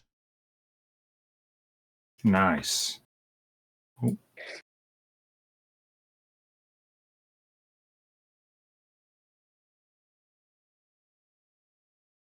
Yeah, before it's managed to kind of employ its drive motivators, its wheels start turning. You just jam your long sword into what you perceive to be some weak points, and you can see, you carve out some important looking machinery. Yeah, and I will stay there. Okay. As latches go, she's gonna dive this way, and she found a gun from plasma gun. 21 will hit for 6 damage. So yeah, she just darts to the side and shoots a laser pistol. Otua. O2 is going to approach, but he's going to have his arms open. He's not looking to attack. He's just going to try talking to next of us. It's like,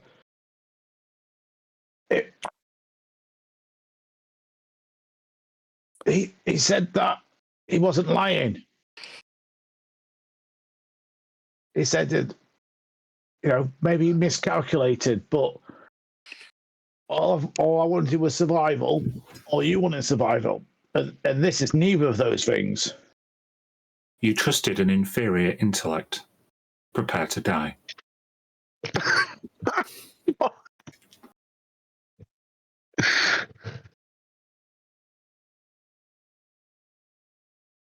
I don't want to do this next of us. You still have your action if you want. I'm going to forgo it this turn. Okay. Ina. How do I shoot this cannon thing? You know exactly how to shoot it. Point and click. Okay. What is your dexterity modifier? Ooh, +1. So with your proficiency, it'll be a +3. So Yeah. D20 +3 to hit. Okay. So that's D20. I give you advantage because they're currently talking to Otua. Okay. Great, brilliant. I got a 7. Yeah, like a minigun, it needs like a minute or so to start whirring before it starts firing. You just keep pulling your hand off the trigger, and before it's had a chance to get going. Okay. Brilliant. I will carry it. Oh, sorry, the cat's trying to really play. I'm going to carry it over this way. But I can't do anything else. No, that's your action. Do I need to reload it or anything? No, it's like belt-fed plasma. No, it's no loading property. Okay. Okay. Zam. I'm going to move here. I'm going to take the dash action to move here, and then I'm going to rage. Cool. I will make you larger. Thank you. Whoop. Excellent. It's the end of your turn. Yes. Then the Grav Drive Guardian, inhabited by Nexivus, is going to go. It's going to just try and slam Corinne first. It's going to miss with that, though. Good. Can do another one.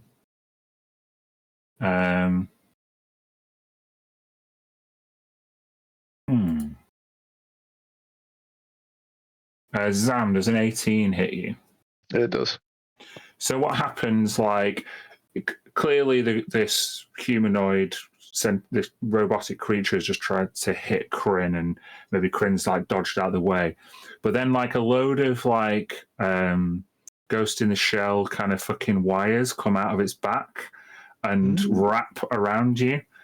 And they will do 11 lightning damage as they electrocute you. Lovely. And you are grappled. And it can grapple you even though you are large because it's huge. It's bigger than me. Yeah. Oh. Okay, at the 20, it's deck saves from everyone as more shit is falling down. I think, given that you're incapacitated, Zam, you auto fail. Okay. It's a 12, isn't it, DC? So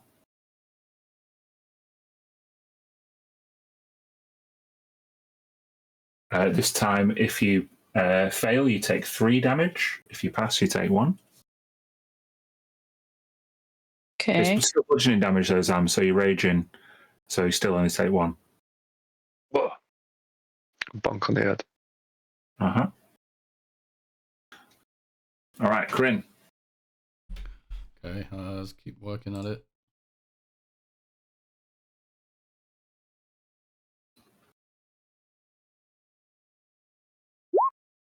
$16 Does not hit, I'm afraid. Okay. Yeah, that's it. I'm going to stay there for now. Okay. Latch is going to keep trying to keep distance and shoot.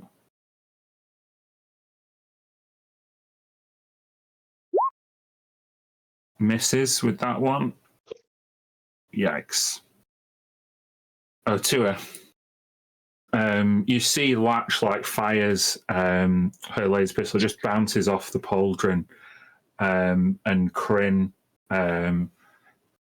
just does absolutely no damage with a hit that just glances off the kind of kneecap of this huge robot.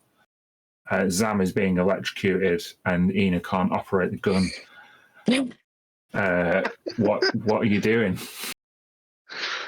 I'm gonna have a walk round towards Sam. Next of us, you've got to stop this. But if you're just gonna come out fighting, that's how you're gonna end up not surviving. I can't let you hurt Sam. I'm afraid that it's you who will not survive. Traitor.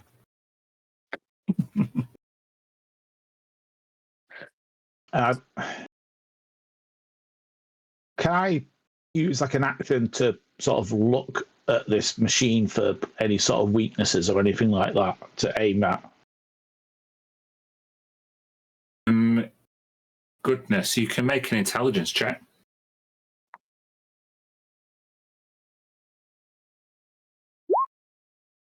A 9. In fact, can I use my heroic inspiration on that? Yeah. You can.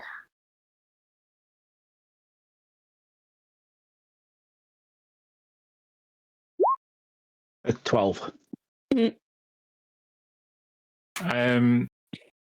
You notice that it has not moved, and that may be because, at least momentarily, it is still connected to a major power coupling.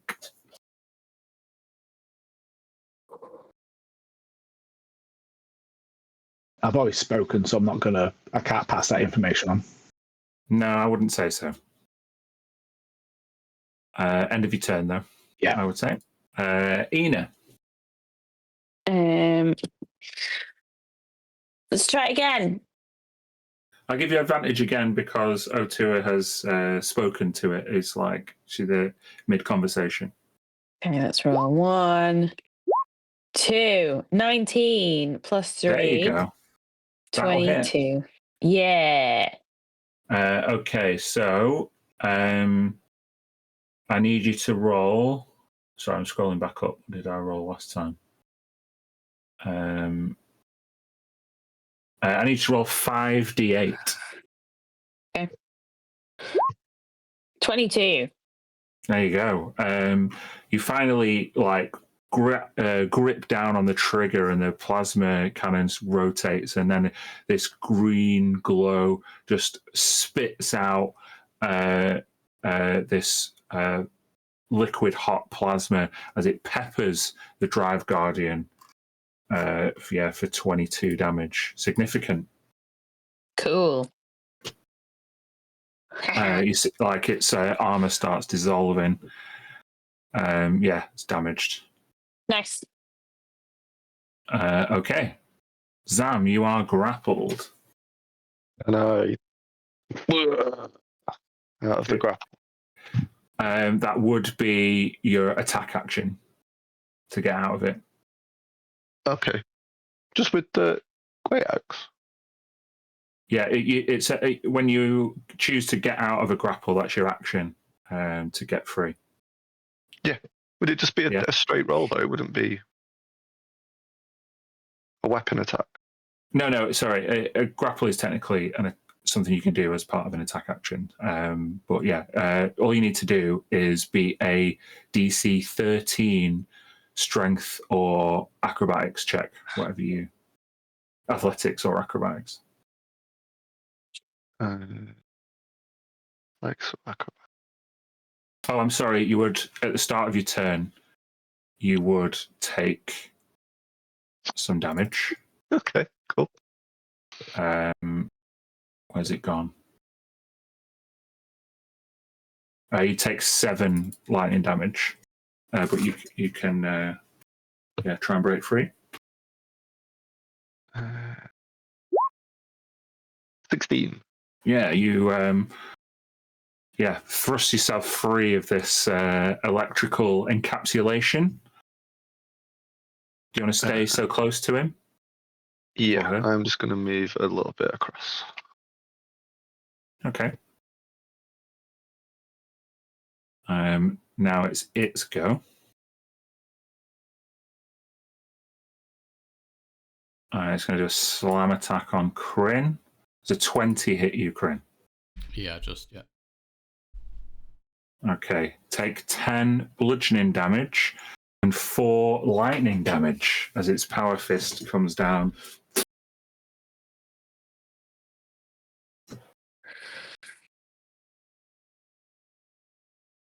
Ouch. Yeah. It's going to try and do the same. It's going to try and turn and try and hit Zam. 21. 9 bludgeoning and 4 lightning, but as you rage in, the bludgeoning will be reduced to 4. So 4 bludgeoning, 4 lightning. Okay. We're at the top of the round, and so the lair action, a dex save from everyone, please. The workshop is, as with this battle going on, is really starting to come down. Just for your information, every round the dice is getting bigger. It went from a D4 to a D6. It's now a D8. But it's still a DC 12. Zam, I think you've got you're no longer grappled. Okay. Everybody passes. I rolled an 8, so everyone takes 4 bludgeoning. Oof. Yours is reduced down to 2, Zam. Yeah. Woof. Okay, Kryn. I think I'm gonna have to use a cure wounds on myself.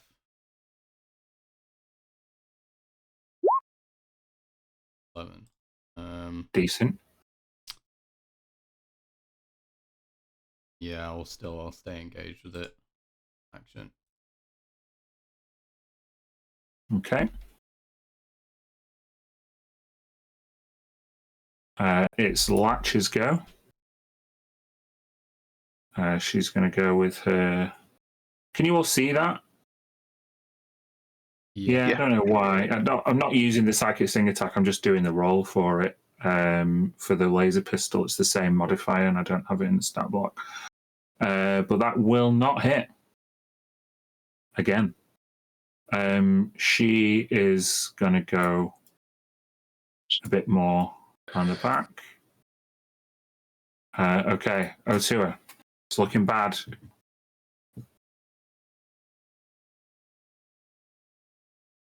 If you're not going to listen to reason next of us, guys, I think it can't move.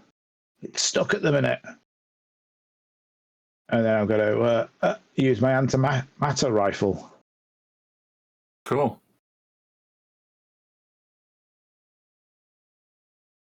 It's a 19 hit. It just hits. For 16 necrotic. Yeah. Decent. Yeah, you. Are you aiming for the power coupling, or are you just aiming, just trying to hit it? For the head. That's what I'd be aiming for. That's get his attention. Yeah. It turns round to you, and this like central eye just glows orange. Okay, Ina. Can I try shooting it again, please? Yeah, I'll give you advantage. It's in melee with other people as well, isn't it? 2. I got 15. No, 15 doesn't hit, I'm afraid. Oh my god. Okay. It's very packing a lot of armor. Okay. I'll move round to the side. But that's it. Okay. Zam, given that the ordnance that's now receiving and that Kryn is in front and you're behind, I'm going to give Zam and Kryn flanking. You wouldn't normally flank such a big object, but also it's stationary as well. So stationary at the moment, anyway. I'm going to swing with my axe. 21. Oh yeah, there you go. 11 damage. Yeah. A machine can't really be bloodied, but it's you can see bits of it falling off as you cleave through it with your great axe spine splitter down the back. Anything else you're doing? No, that's me. Okay. Then it is the Grav Drive Guardians go. The central eye is locked on you, Otua. Does a 13 hit you? No. This orange beam just goes, and you manage to dodge out of the way. And then Zam, as the head rotates around, it's going to keep going. I'm going to try and swing for you for a slam attack. But 14's not going to hit you either, is it? No. What a useless bitch. We get to the top of the round, and it is dex saves. Pals. Oh, God. We're up to a D10.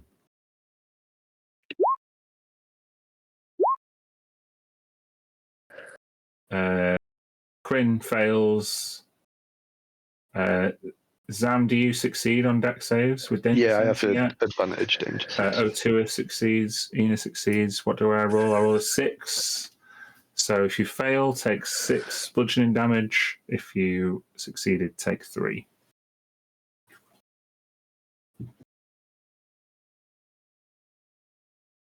Blooded.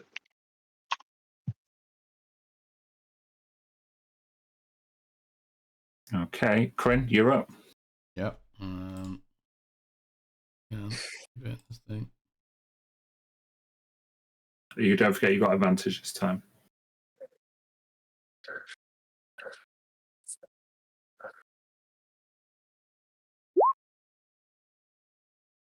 $20 will hit. Yeah. 7. Mm-hmm. Yeah, it's now turned its back to you, and you see an opening and jam your longsword in. And then I think very desperate, very low on health. I'm gonna cast Shield of Faith on myself. Okay. Get that AC bonus. What does that look like when Kryn casts Shield of Faith? Oh, yeah, good question. I think that maybe as he kind of like recombobulates himself and hoists his shield, there's like a sort of gleam of frost just goes over his shield and over himself. Awesome. Frost armor. Mm. Okay. Latch going to continue to try and help. She's not done a lot. Oh, that'll hit though. Oh, sorry, it's not that damage. It is 6 damage. Still better than nothing. She's going to stay where she is. She's going to shout, concentrate fire! Oh, to her. I'm just going to attack with the antimatter rifle. Yeah. That's an 18 hit. It does not hit. And I move back round again, just going to keep its attention moving. Yeah. Ina. Kryn's looking really rough, isn't he? Real rough. I'm gonna cast Healing Word with a bonus action. Oh my god, that's a bonus action. I can still shoot this thing. Yeah. I'll cast it at 2nd level. So take Nice. 15 healing. Amazing, thank you. And then I'm also going to shoot it. Yeah. With advantage or no? No, the melee attacks are at advantage now, not the ranged ones. Okay. Oh. Can I use my inspiration? You can. They're good because that plasma gun was about to heat up. Yeah. Oh. Well, It's not one though. You just missed this time. It didn't fuck up. Yeah. Good job. God's sake. Okay. All right. Zam. Big swing. No dice. Cool. Okay.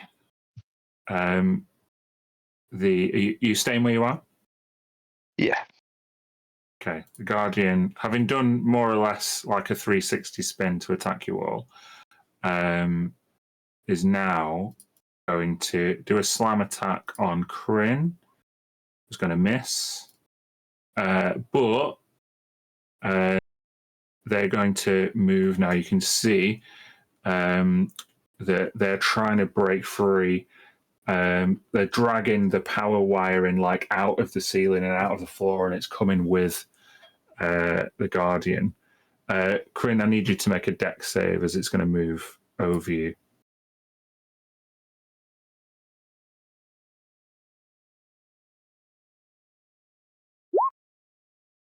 It's a 7. Oh, then I'm afraid you are going to take 6 bludgeoning damage as it stomps on you. You're going to be moved there.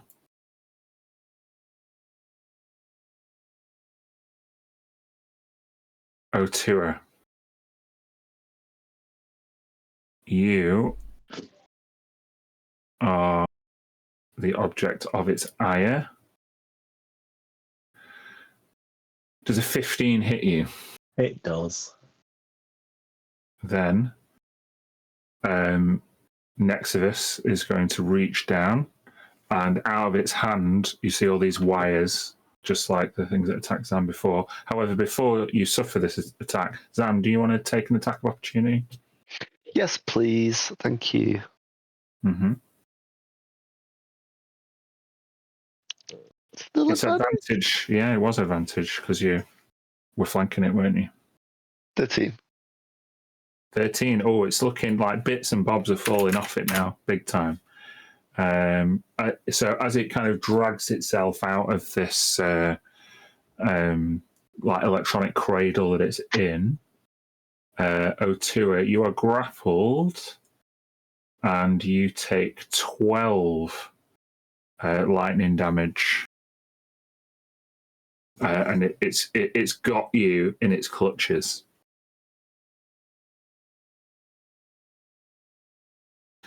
Okay. Top of the round. We're on a D12, are we now? Or a D10?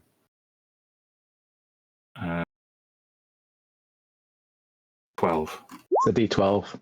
Yeah, we're on D12. So a dex save, please. DC 12 to succeed. I see I auto failed. You auto fail, yeah. I got a crit. Nice. Zam succeeds. 22. That's good. Okay, so I only rolled a 4. So 4 if you fail and 2 if you succeed, and then reduced again for you, Zam. Yep. Okay. Get in there. Kryn, I would say you're prone because you've just been flattened. Mm-hmm. But yeah, you can get up if you want. Yeah, I'll use half my movement to get up.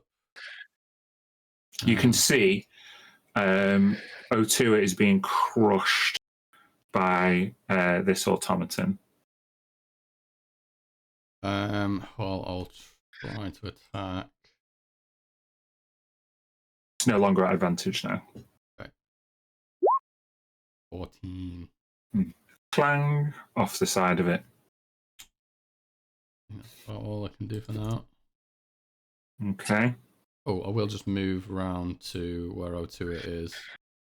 Maybe as part of that attack, trying to free him successfully. Yeah. He's like hoisted high in the air, but yeah. Right. Okay.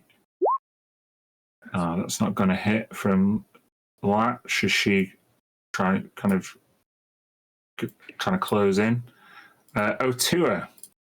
Damage first. Oh yeah. Here we go.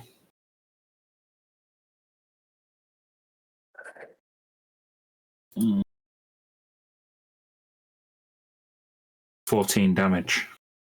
Yeah, that's my turn. You can see this orange glow intensify as this machine inhabited by Nexivus just crushes Otua, and he goes limp in its arms.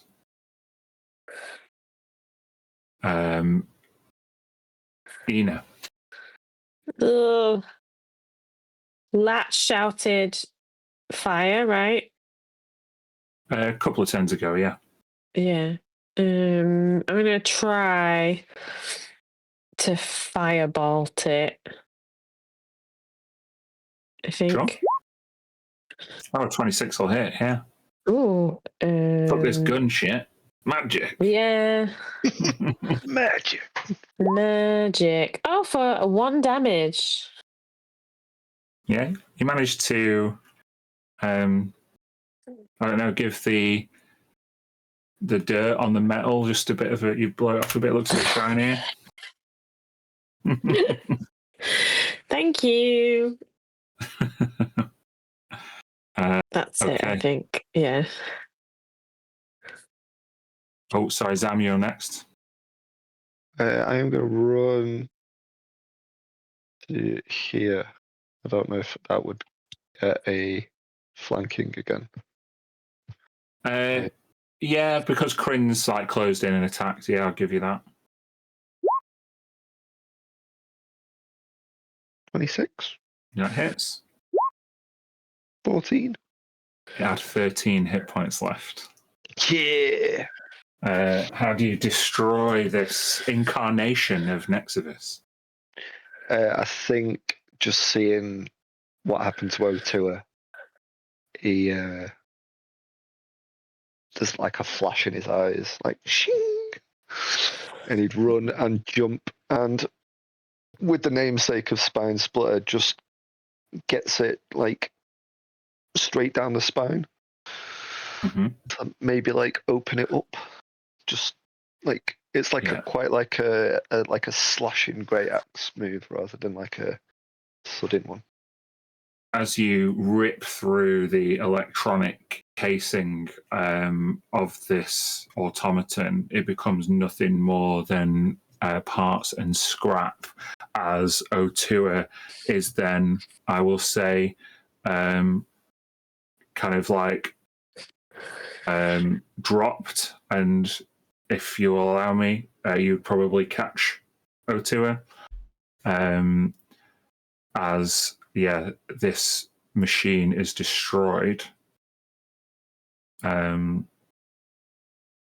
everyone from the turn order and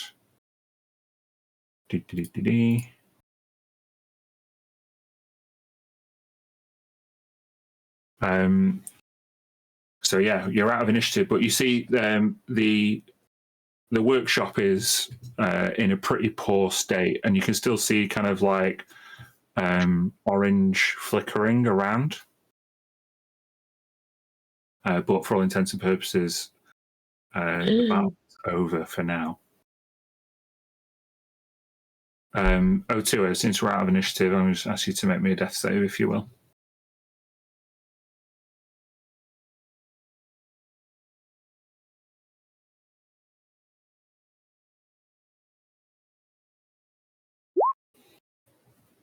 $18.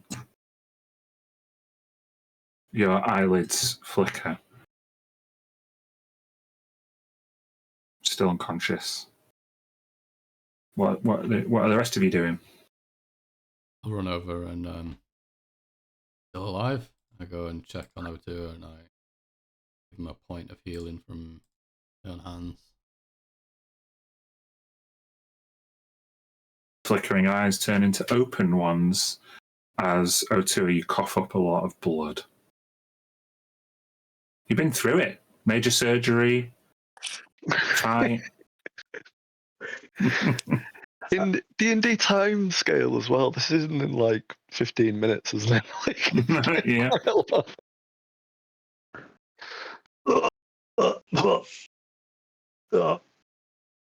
Is this it?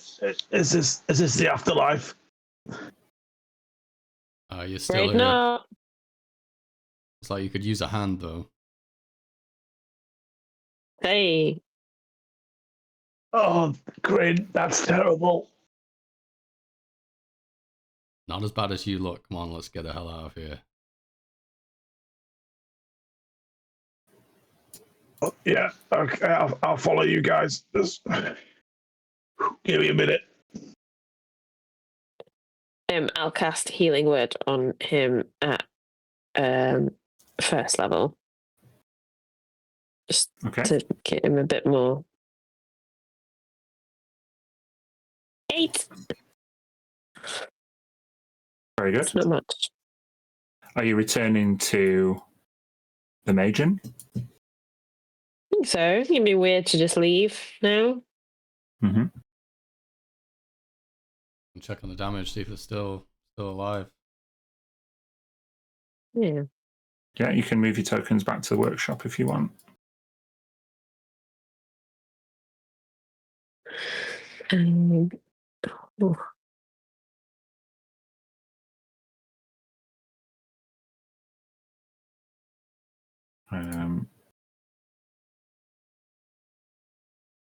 Ram's in here.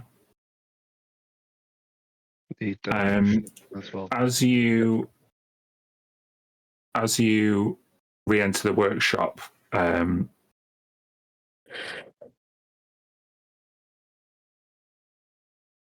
Bram emerges from the power from the room where Ina was earlier.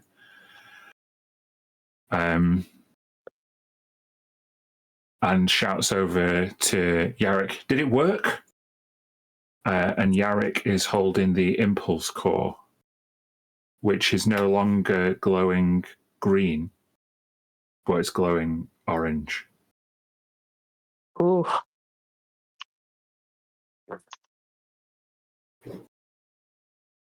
I think so. You destroyed the automaton, but that gave us an opportunity to isolate Nexus. And he holds it up. This impulse core now contains the sentient being which was inside Otua a few moments ago. Well, this is most unexpected. Thank you, everybody. You have not only advanced my research by years in the space of one visit, but you've managed to save my workshop from untimely destruction. You are welcome here as my allies. And if there's anything I can do to assist you, please don't hesitate to ask.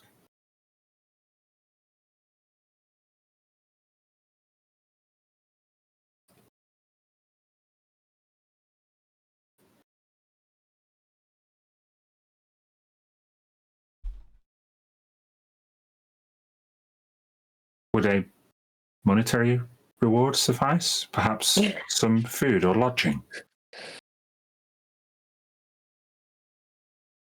I mean, we nearly died. Indeed. That would have been most unfortunate. The emotionlessness of the Major now comes into full view. He remains quite neutral.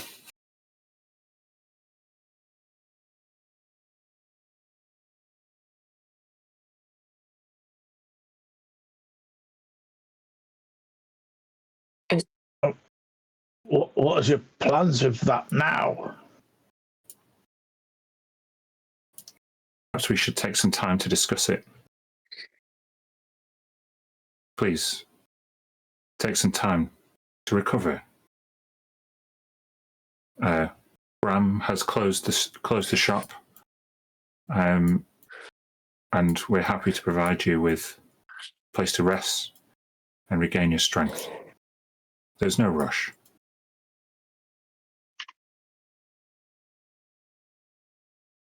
With that, yeah, Latch comes back, and so do Comet and Thrixie.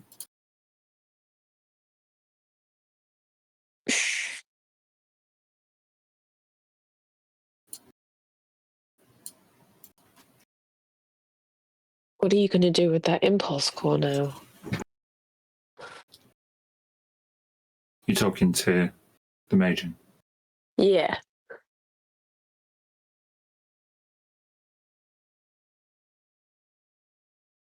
Well, I wasn't sure that we would be able to isolate the entity so quickly. However, thanks to your decisive action, it's become possible. I believe that you have as much say as I do over what should happen next.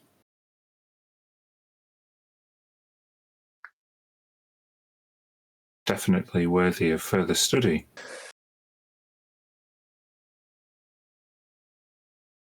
But it's clearly even more intelligent than we thought.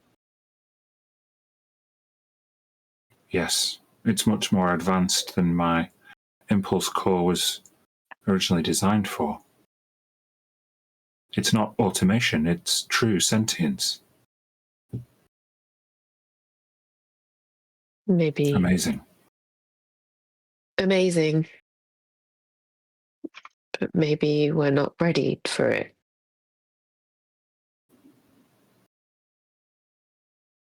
Maybe it should be destroyed.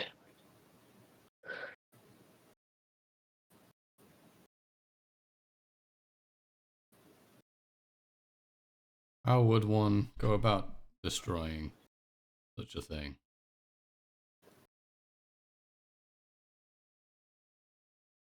Then was I'd be hesitant to recommend its destruction without at least establishing what its parameters are.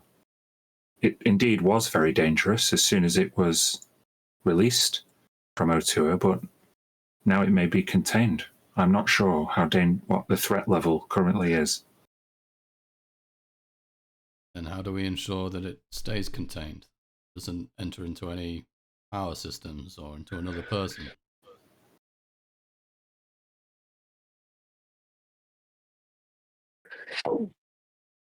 Let me take the night to try and establish what I can. You've all had a very taxing day defending my workshop from threats both without and within. I promise to offer you my full cooperation, whether you choose to destroy it, which he kind of furrows his brow at, or whatever you decide to do.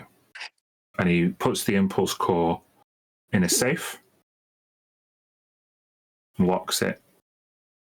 I've extracted as much data as I can, and he basically goes to his books and his holograms and his stuff like that. Bram will look after you.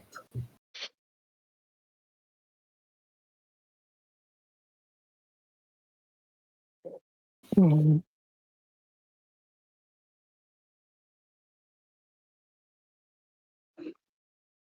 Otua just turned to Corinne and Ian and was like, I really appreciate, helping me and healing me, but can we stop with the talk of killing next of us still?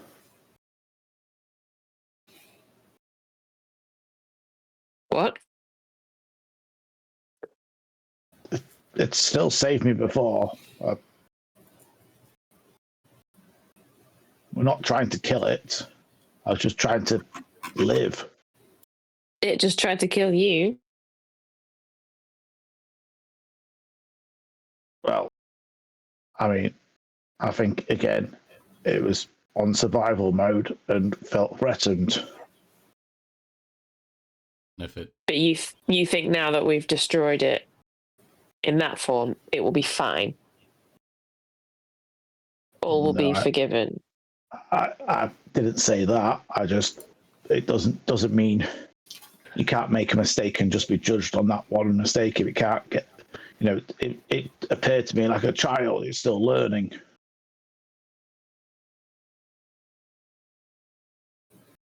well, Did it speak to you?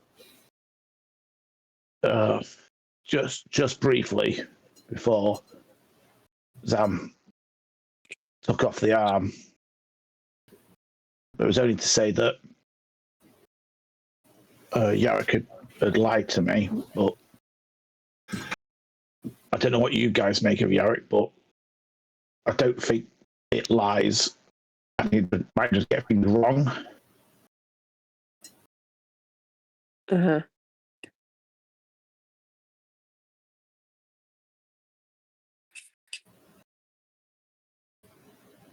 But we've all seen what Farvold's like. I don't think there's any doubt that it would have shortened my life.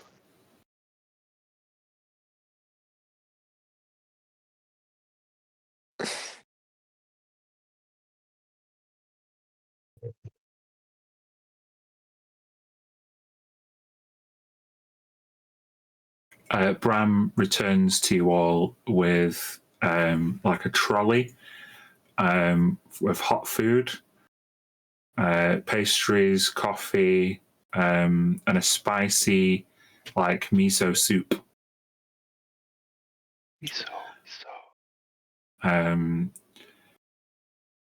You all, it kind of offers it to you all in your kind of various states of anxiety and distress.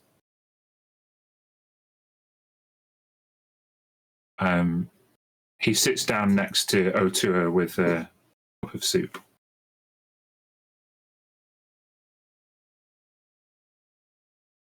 I designed that one myself, you know. And he taps you on the arm. This? You did this? Yeah, I mean, Yarrick, he gave me the initial foundation, but he allowed me to add something to it. What do you mean? Oh, check it out. And he gestures you to like flick your wrist. Flick my wrist. Ching. A blade comes out of the wrist. You can add an arm blade to your inventory. Nice. Sweet. And a prosthetic arm if you haven't already added that. Prosthetic limb and arm blade. It's usually only attunable by a Warforged, but you are now part Warforged. The arm blade comes in many flavours. The long thought, or you choose based on your proficiencies, I would say. I don't know what weapon proficiency. I imagine my proficiencies is 0 simple weapons. So simple weapons. Is a short sword a simple weapon? I'm not sure. A club definitely is. A quarterstaff definitely is. Dagger maybe.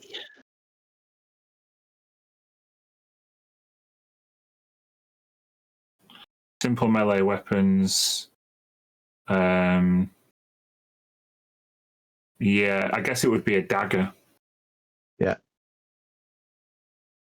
It just comes out.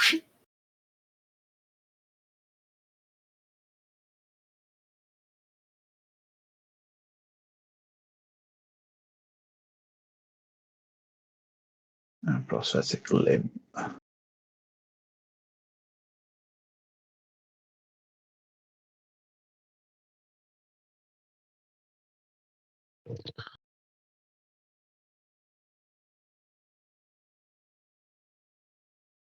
Well, that's a fine bit of kit you've done there.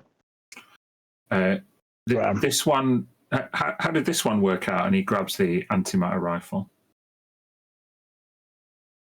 Oh yeah, I managed to get a one good shot in, I think. It's kind of experimental. I'm not sure it would last too many battles, but hey, I'm glad to hear it worked.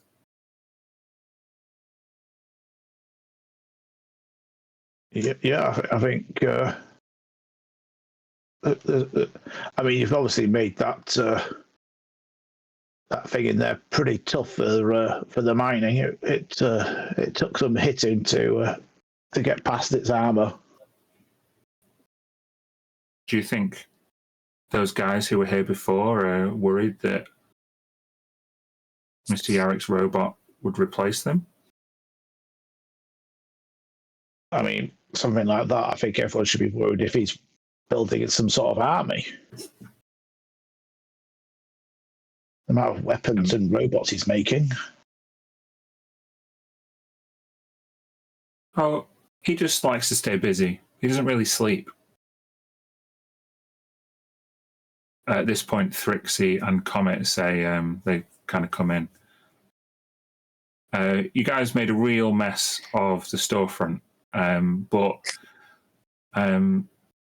all those guys had these on them, and they throw a kind of a pouch, a sack to Kryn.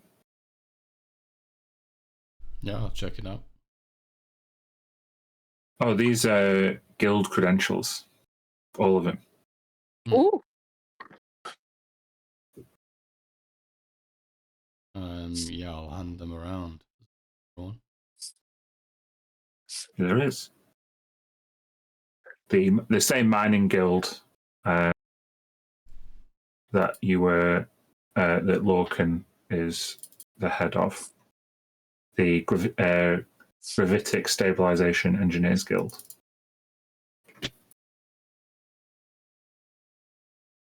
What are we going to do about Lorcan?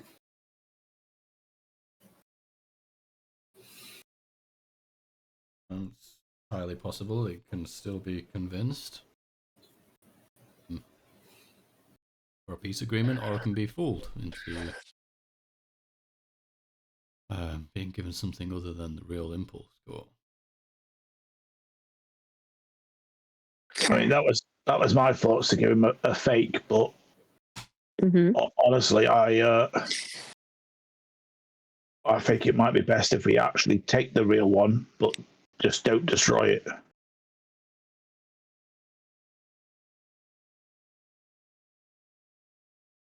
If we take it,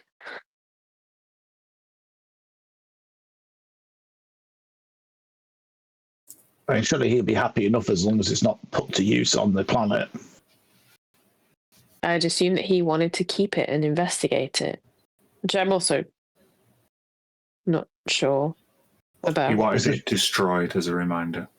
What was the job, Sam? What was he keeping it? No, it was drop it down a big hole somewhere so it's never found again. Was my understanding of it. So as long as it's not here, it's as good as gone.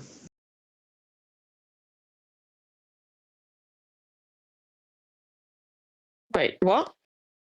If we take it with us, it's not getting used.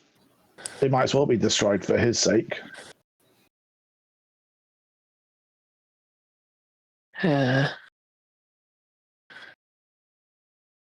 So you think that we should carry around this impulse core that we don't know, and even Yarrick doesn't know what damage it could cause, what danger it might bring.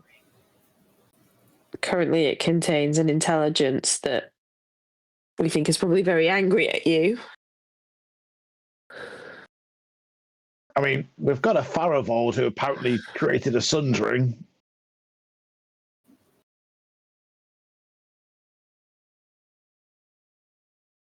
Yeah. Oh, what's one more planet-destroying capable objects on the ship?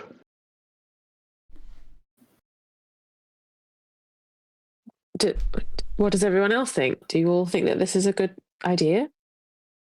I think it's crazy. As opposed to do what with it? I mean, I think it should be destroyed.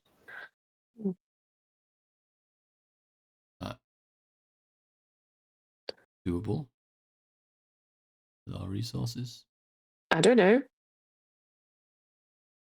It's just what I would pursue doing if it was just me. Is Yarrick here? He's currently analysing what data he was able to collect from this whole experience. Okay, I'm not going to talk about him while he's here. But I will say... you could get some privacy. Yeah, I think I would want to do that. There is an old storeroom which Bram would take you all to if that's where you want to go. Yeah. It's not. There'll be some blankets and stuff, and you could stay there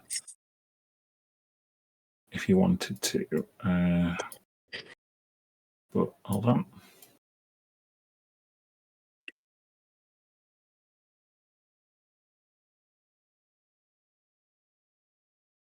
Thanks.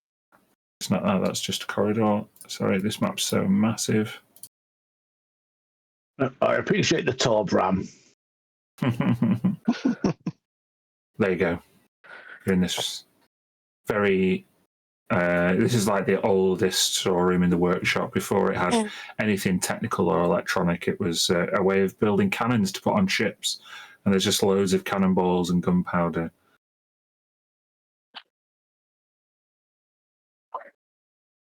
But yeah, you're able to take in some private time and some rest here.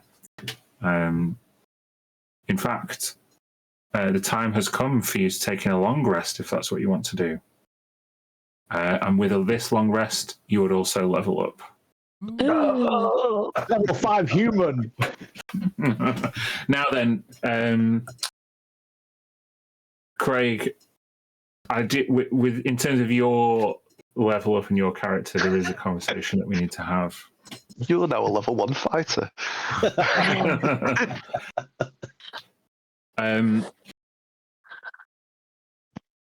I kind of need to have it in private as well. Oh, Oh, do it. So I think, John, if you don't mind, we're going to end the session there. And then I'm going to ask you guys to drop off the call.